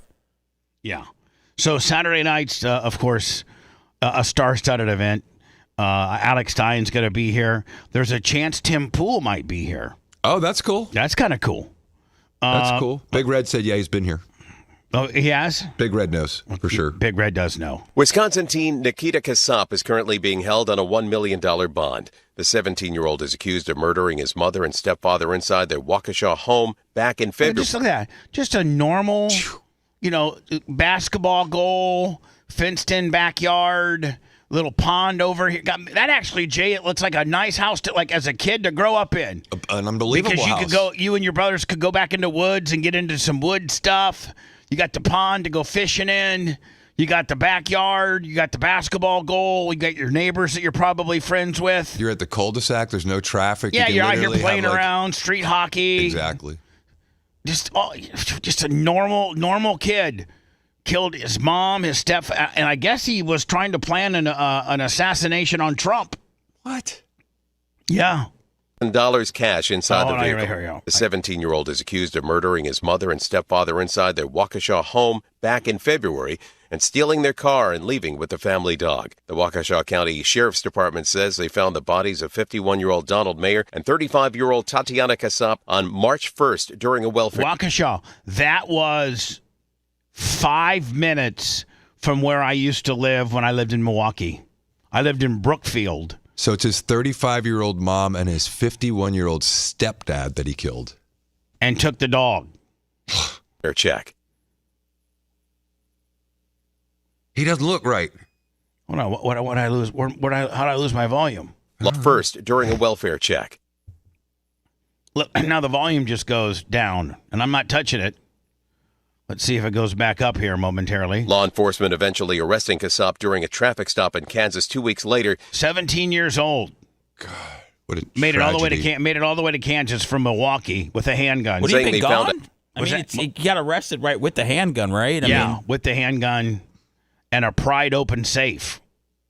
Here we go. A handgun, pried open safe, jewelry, and $14,000 cash inside the vehicle, as well as documents on his phone calling for the assassination of the President of the United States in order to foment a political revolution. Officials go on to claim Kasap killed his parents as part of an effort to obtain the financial means and autonomy necessary to carry out his plan. According to federal documents filed in court, Kasap shared the views of an extremist neo-Nazi group. The FBI describes the group as a satanic cult whose goal it is to incite chaos and violence. Kassab is facing 9 felony charges, including 2 counts of first-degree intentional homicide, but prosecutors hinted there could be more charges. He has not entered a plea. His next court appearance is set for May 7th. Now, if you've written about wanting to kill the president, you killed your mom and your stepdad, they found you 4 states away with with a gun, a safe, all kinds of deals, and then they found that you've talked about on your phone, whether it was through or you were in various forums about assassinating the president. You took the money to be able to, they say, enact your plan. Can they press charges on Jay? You're a lawyer. Or obviously he's going to have to answer the charges of killing, his mom and stepfather. But if you plan or have printed out or have been part of a discussion with the subject matter being potentially assassinating the president, is that a charge? Yes. And I don't think you can even joke about that, right? No, you can't. You can't threaten to kill the president. I don't think I can write you. And now I'm speaking in parody. It's hard to even say it. No, but I can cover my ass here. I'm speaking in parody. I'm talking to my lawyer, I'm speaking in parody, and there's no way, shape, or form would I ever write this, and there's no way, shape, or form that I think this or nothing. But if I was to email you, Jay, and say, hey, Jay, I want to really talk to you about killing such and such, and you know who I'm talking about. Yep. That could be considered a formidable threat. And I think that could bring charges. 100%. It's a federal felony to knowingly and willfully mail or otherwise make any threats to take the life of, kidnap, or inflict bodily harm upon the President of the United States. So he's actually taken overt steps to accomplish that goal by killing his parents to try to get the financial means to accomplish his goals, the independence and financial means to accomplish his goal of killing the president. Wild, man. Based on a satanic neo-Nazi cult? Holy crap. Why? I could see listen, some stepdads are real dicks. That's what I thought it was like, some stepdads could be real dicks. They really can be. And I could see where there could be a disconnect where you love your mom, and everything, but your stepdad's just a real dick and you hate him. I would never advocate you hurting him or killing him. But if you were to go bonkers and lose your mind and kill somebody, I can see you potentially killing him. I don't think it's right, and I don't think that you should do that. But, I get it. But why kill your mom? Like, that's your mom. He needed the money. He was trying to get finances. Yeah, and she stood in the way of that, right? Kill your dad. Kill your stepdad's one thing, but she's not going to just hand over the $14,000 in the safe for you to get away scot-free. She's going to, call the cops on you. That's her husband, obviously. It's going to be an issue. So I guess you got to off them both. Maybe I'm sure it was easier to kill the stepfather. I don't know how it would be easy to kill anybody. Unless they had...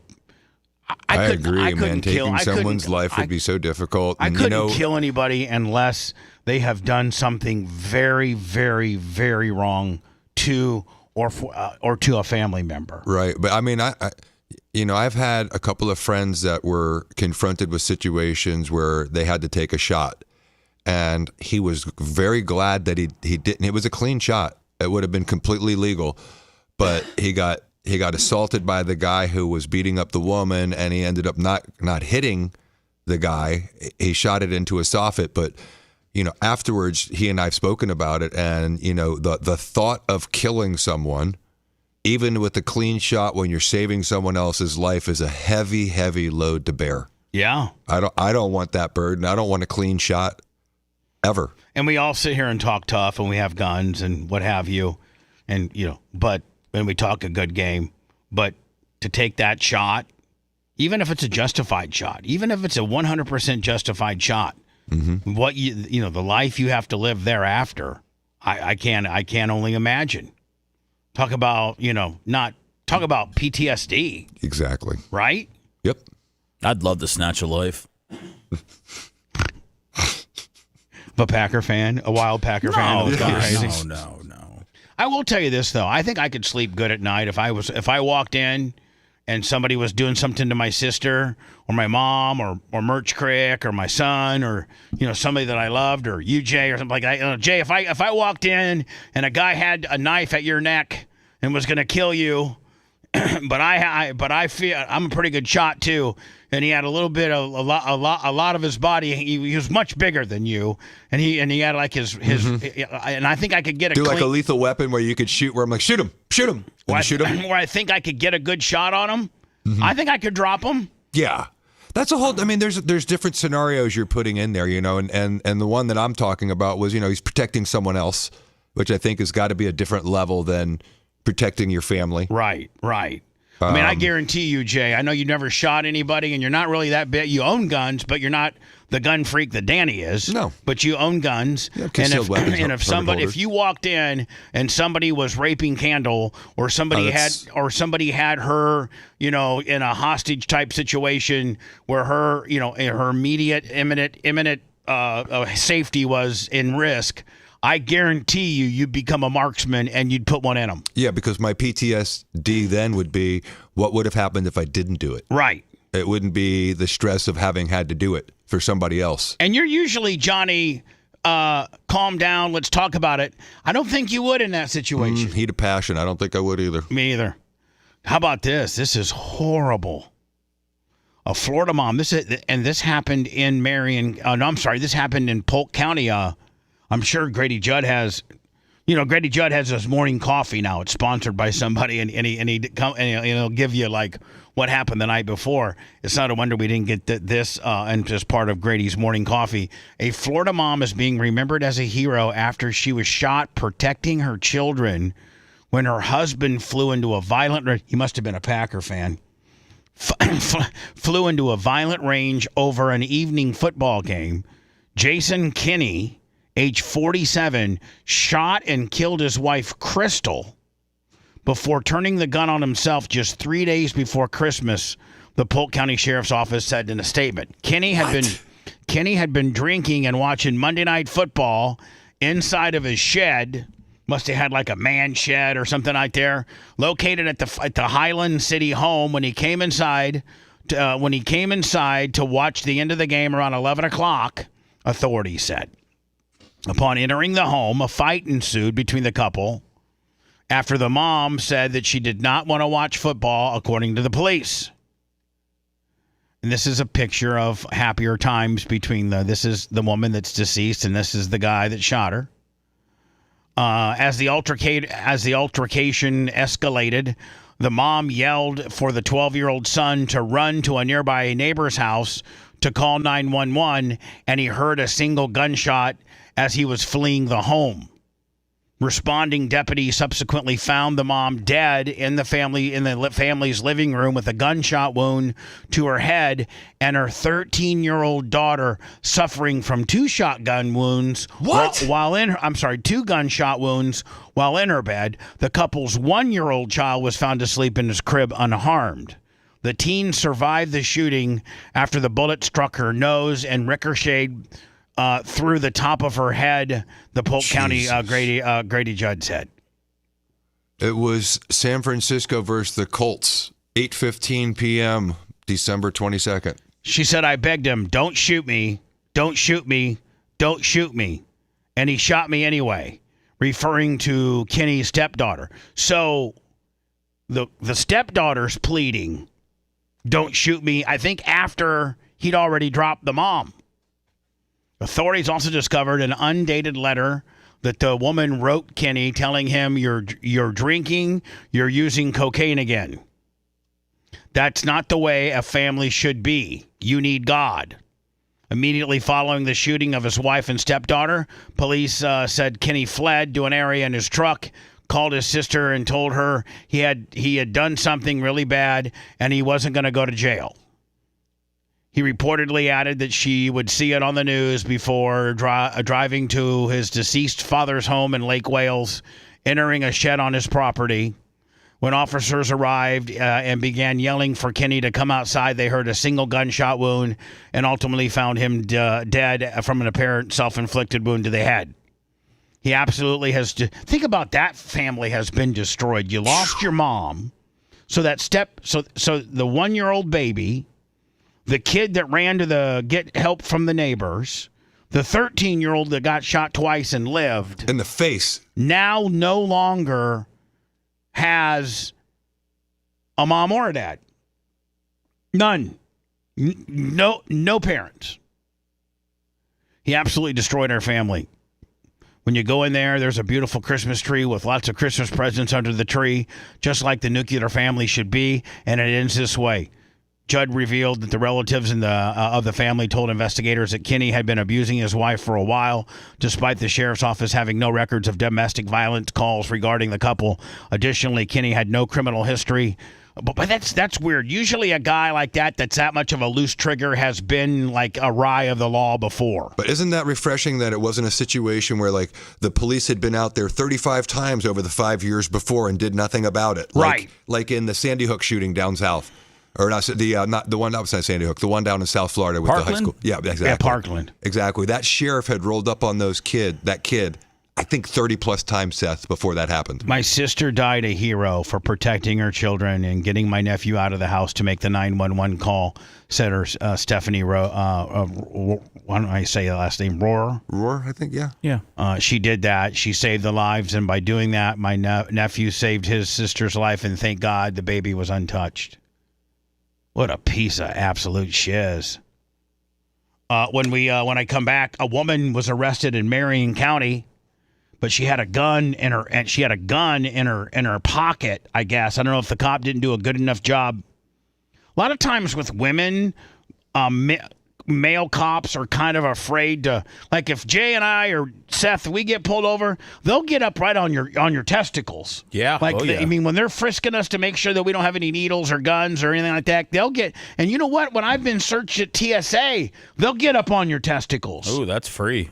And you know, because it always shows that I got metal in my crotch every time. In fact, before I even go through, and I have TSA clear, I'll say, I'm just going to let you know that your imaging machine is going to show that I have mesh in my crotch.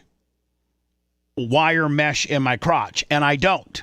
Sure enough, I go through and there shows wire mesh. I don't know if my penis has a little bit of metal in it or something. You think it's the highlight of their day when they have to touch down your beanbag? And you know how they always do, Seth? They always do it at the back of their hand. I'm like, why don't you just grab them? Just get a big old handful. Okay, well that's extra. I mean, listen, this is you can't go to completion, Bubba, when you're in line. Imagine you're sitting there, you're there, sir, we're gonna run your back. Why run the back of your hand when you can just go ahead and grab those two little grapefruits? You look forward to it, man. You probably put a wire in your balls every time you go to the airport. Yeah, I do. I put wire on my balls. Man, I hope they front hand them this time. I'm a ball wirer. That's all you got there, TSA, buddy? Yeah. That's all you can feel me up. The guys in Indy felt me up way better than you guys. That's right. You guys are lacking here in Tampa. Small hands. Indies will really get up on there. You're listening to the Bubba the Love Sponge Show. If you want 24/7 on-demand Bubba and the crew, go to BubbaArmyHQ.com. The Bubba the Love Sponge Show will be back after this.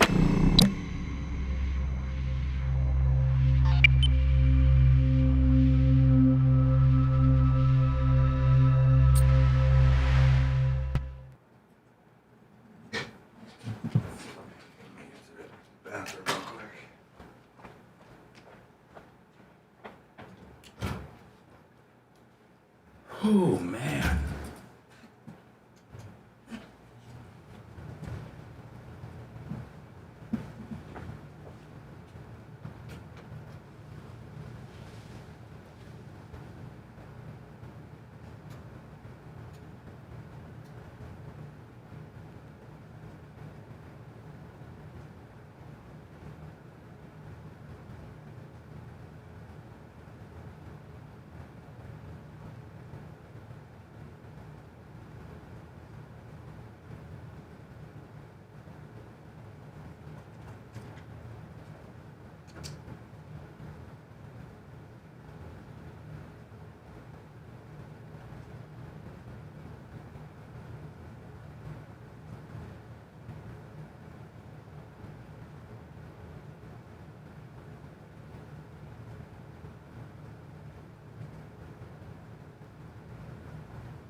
May I approach your owner? Absolutely. His daughter finally. Let's kick ass. Yes, oh, let me get it. She's in the red shoes right there. Boink. Spike. And then this is the one where she gets a block and a spike at the same time. So this one takes 15 to 20 seconds, but you'll see she's in the middle of the red shoes. Here. Yeah. So she did, actually, it's easy. I like her wearing the red shoes because you can identify her better. That's why she does it. So otherwise we can never tell where anyone goes. So she block right here. Boink.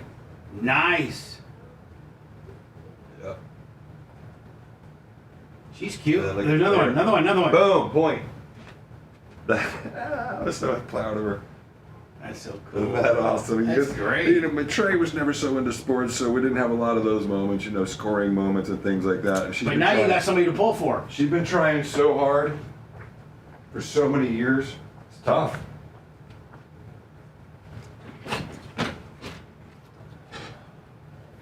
What's up, everybody?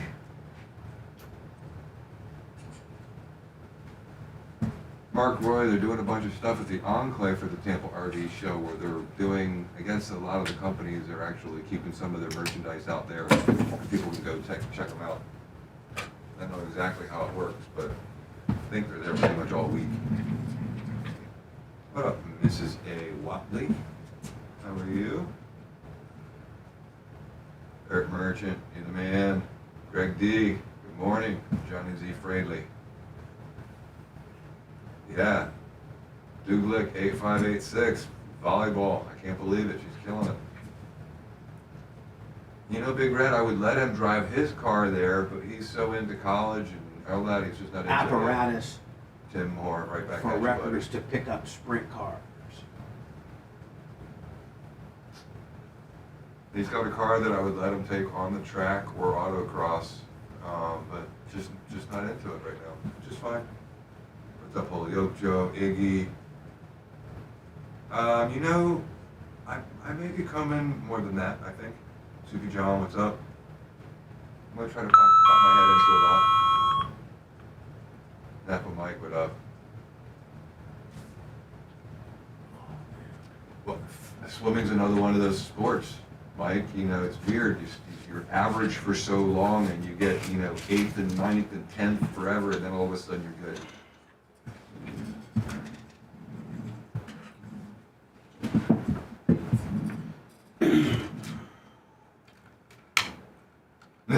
You're right, it sure is cheaper if he doesn't. I don't have to pay for tires and brakes.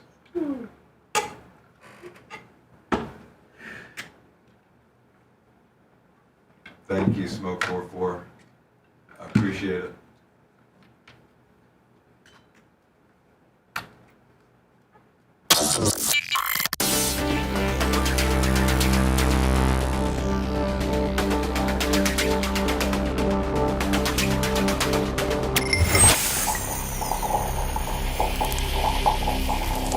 Tampa, get ready to turn up the fun. Elevate Fun is rolling out 2-for-1 racing Monday through Thursday. This is happening between December 1st through New Year's Eve. Double the laps, double the adrenaline, and it's all right here in Tampa at Citrus Park Mall. You've got over 100,000 square feet of indoor fun for all ages. Go-karts, bowling, laser tag, arcade, mini golf, axe throwing, VR, rope courses, and more. Plus, catch NFL Sunday Ticket every weekend and dive into our legendary Sunday brunch. Stop by Guest Services and use promo code BUBBA for 10% off your entire experience. Elevate Fun at Citrus Park Mall in Tampa. The Bubba the Love Sponge Show. Listener supported via PayPal, Venmo, Cash App, all at the Bubba Army. Now returns.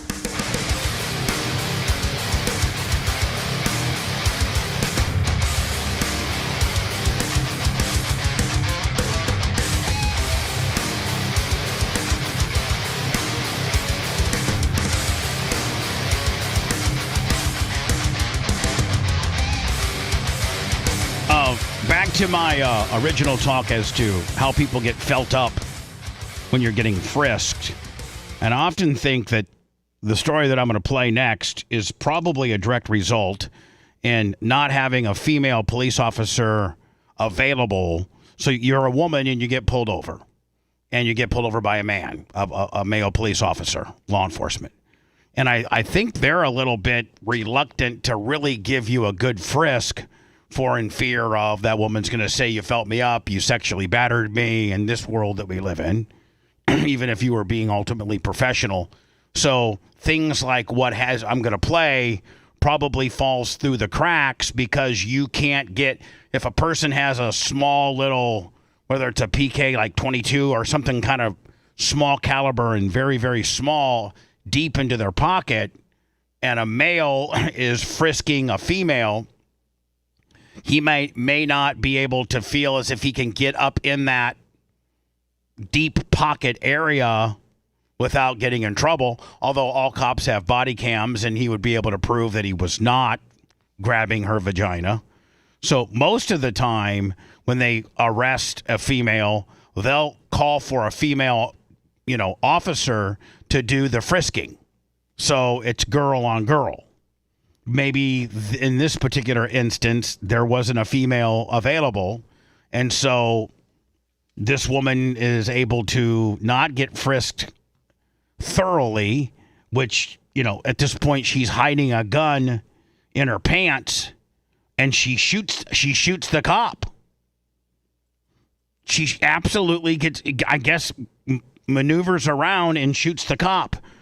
The great Martha Sagowski or Segursky, Seth, she's had like 6 kids and she's like the matriarch of she shot someone? Of Orlando TV. No, she's Martha Segursky or something like that, and she's like 60, and she's got a real good plastic surgeon, and she's had like literally I think 4 or 5 kids. What'd she do? I don't know, but she's her channel, Channel 9. She works for Channel 9 in Orlando. She covers the story. When I was watching this, she covered the story. Oh, I thought she was the one that did the shooting. Oh, no, that would be hot, though. If she was okay. Like that. All right. I was wondering. But I was looking at her. I was like, man, she's still holding up. She's got her version of Dr. Dan Diaco over there in Orlando that's keeping her tight because she's well into her 50s. And I know she had twins, and I think 2. I think she has at least 4 kids, maybe 5. And only Channel 9 has obtained video at how a handcuffed suspect was able to reach for a gun and fire it at a deputy while she was inside of the back of that patrol car.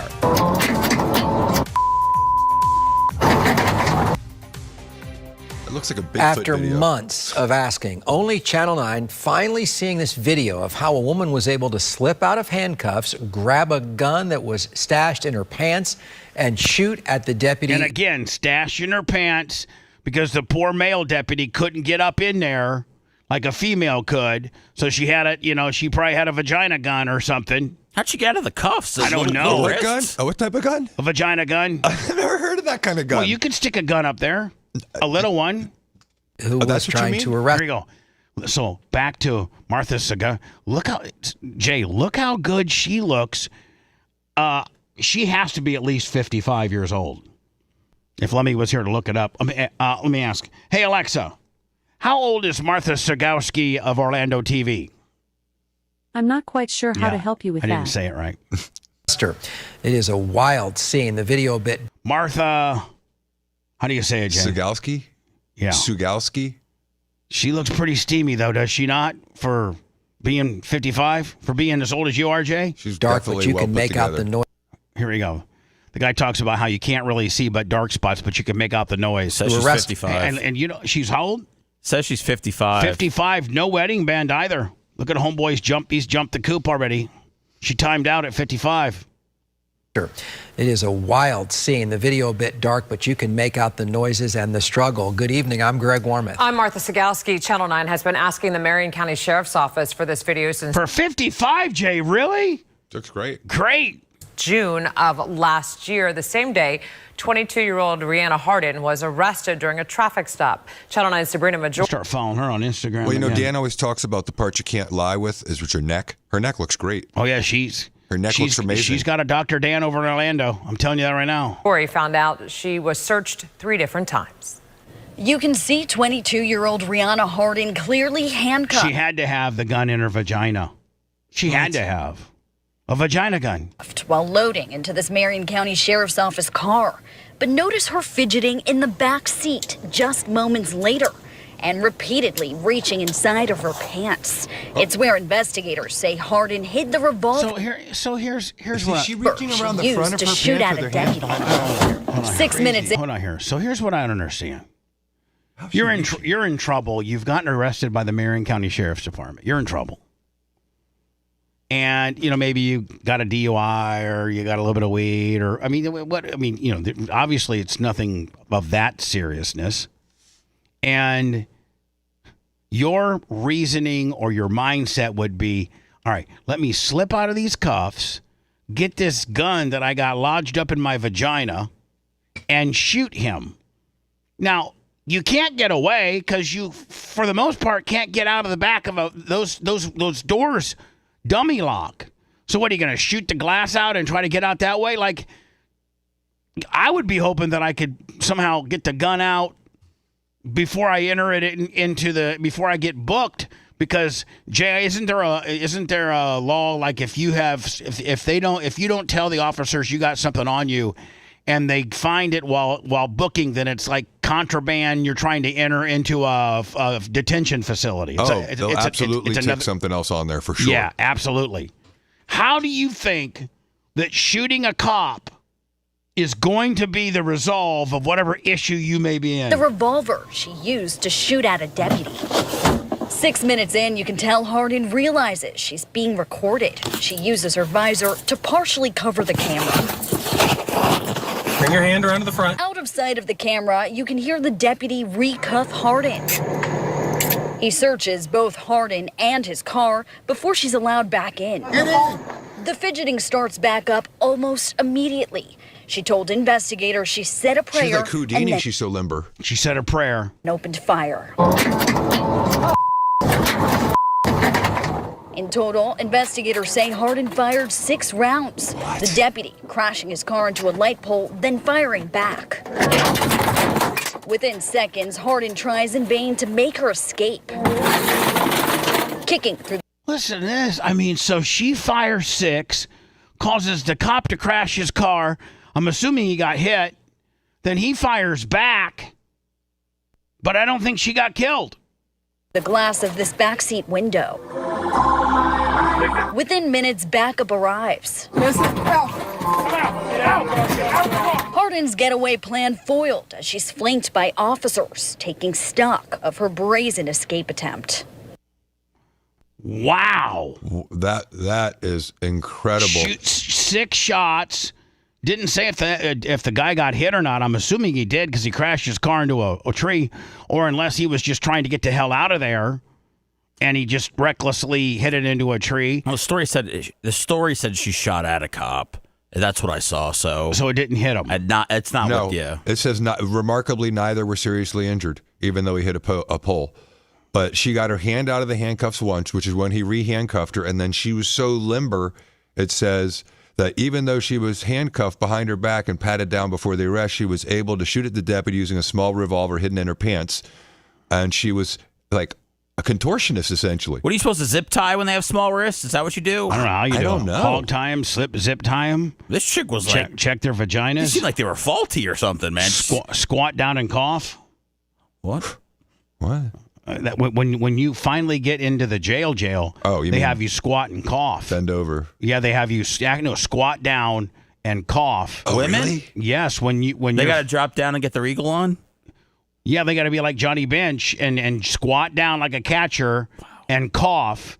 And I guess if you're holding anything in your butt or your vagina, then that causes it to be released. That particular exercise, you can't hold anything in either crevice if you squat and cough. That's like standard procedure, squat and cough. The crevice inspectors. If you love that segment, then check out BubbaArmyHQ.com and do a deep dive on past shows. The Bubba the Love Sponge Show will be right back.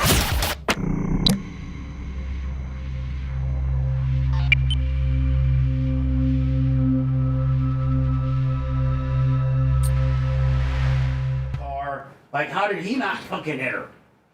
Well, just look at this, Seth. What she was doing was this. She was able to flexible enough she could just reach into her pants, is what she did. That's the crazy part. I gotta get some tiny wrists. You got big wrists. I do. Big bones.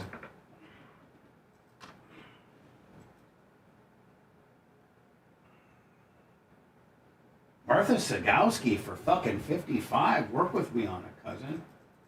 Damn.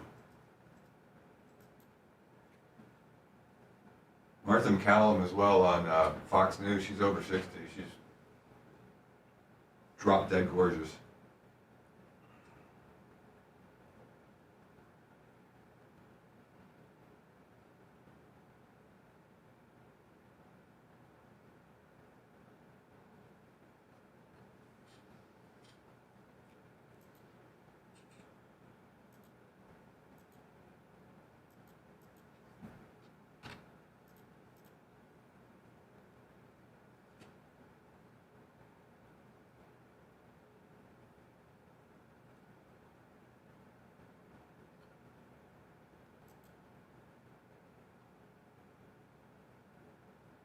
'61.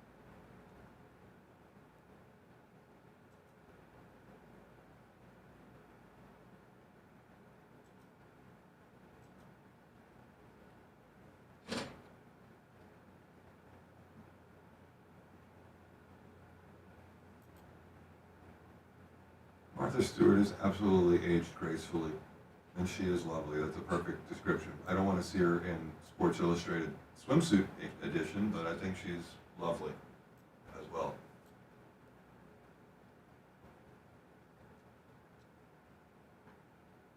What's up? Pull your luck. Guys got good snow finally, right? In the last couple of weeks?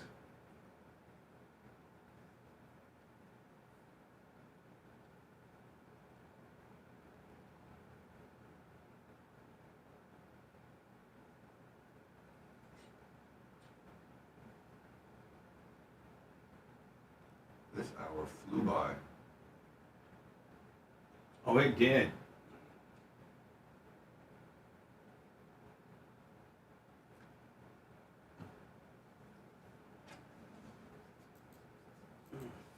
I gotta jump in my truck and car and get the fuck out of here. I gotta be in Ocala. You gotta get the track prep? No, I got a track big, prep? I got a big, yeah, I got track prep. I got a big super late model test tonight at 6:30. So I had like 8 times 3. I had like 30 new yards of material put in the top of 2 and 4. So I got to infuse that. Is 30 yards a full truck? No, a full truck's usually 18. Oh, okay, 18 yards. Yeah. So I had about 2. Okay. About 2 trucks. 1.5. I had 30 yards. Decent amount. Yesterday. That's some work. For 4 sure. times. Don't flip it over. No, I had 16 yards. So I had a full truck. I had a full truck. Okay. Yesterday. So I got to get those infused so it doesn't flake up. No snow in Denver Metro. Dry. It's about 60 degrees. What's it like in the mountains? You got snow up there? My buddies were in, where the hell did they go? Utah for the holidays. They said there was no snow.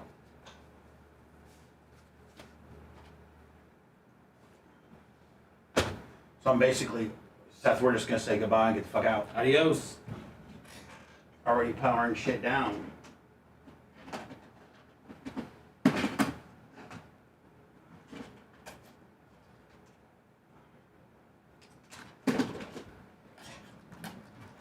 You all have a great week. See you Saturday.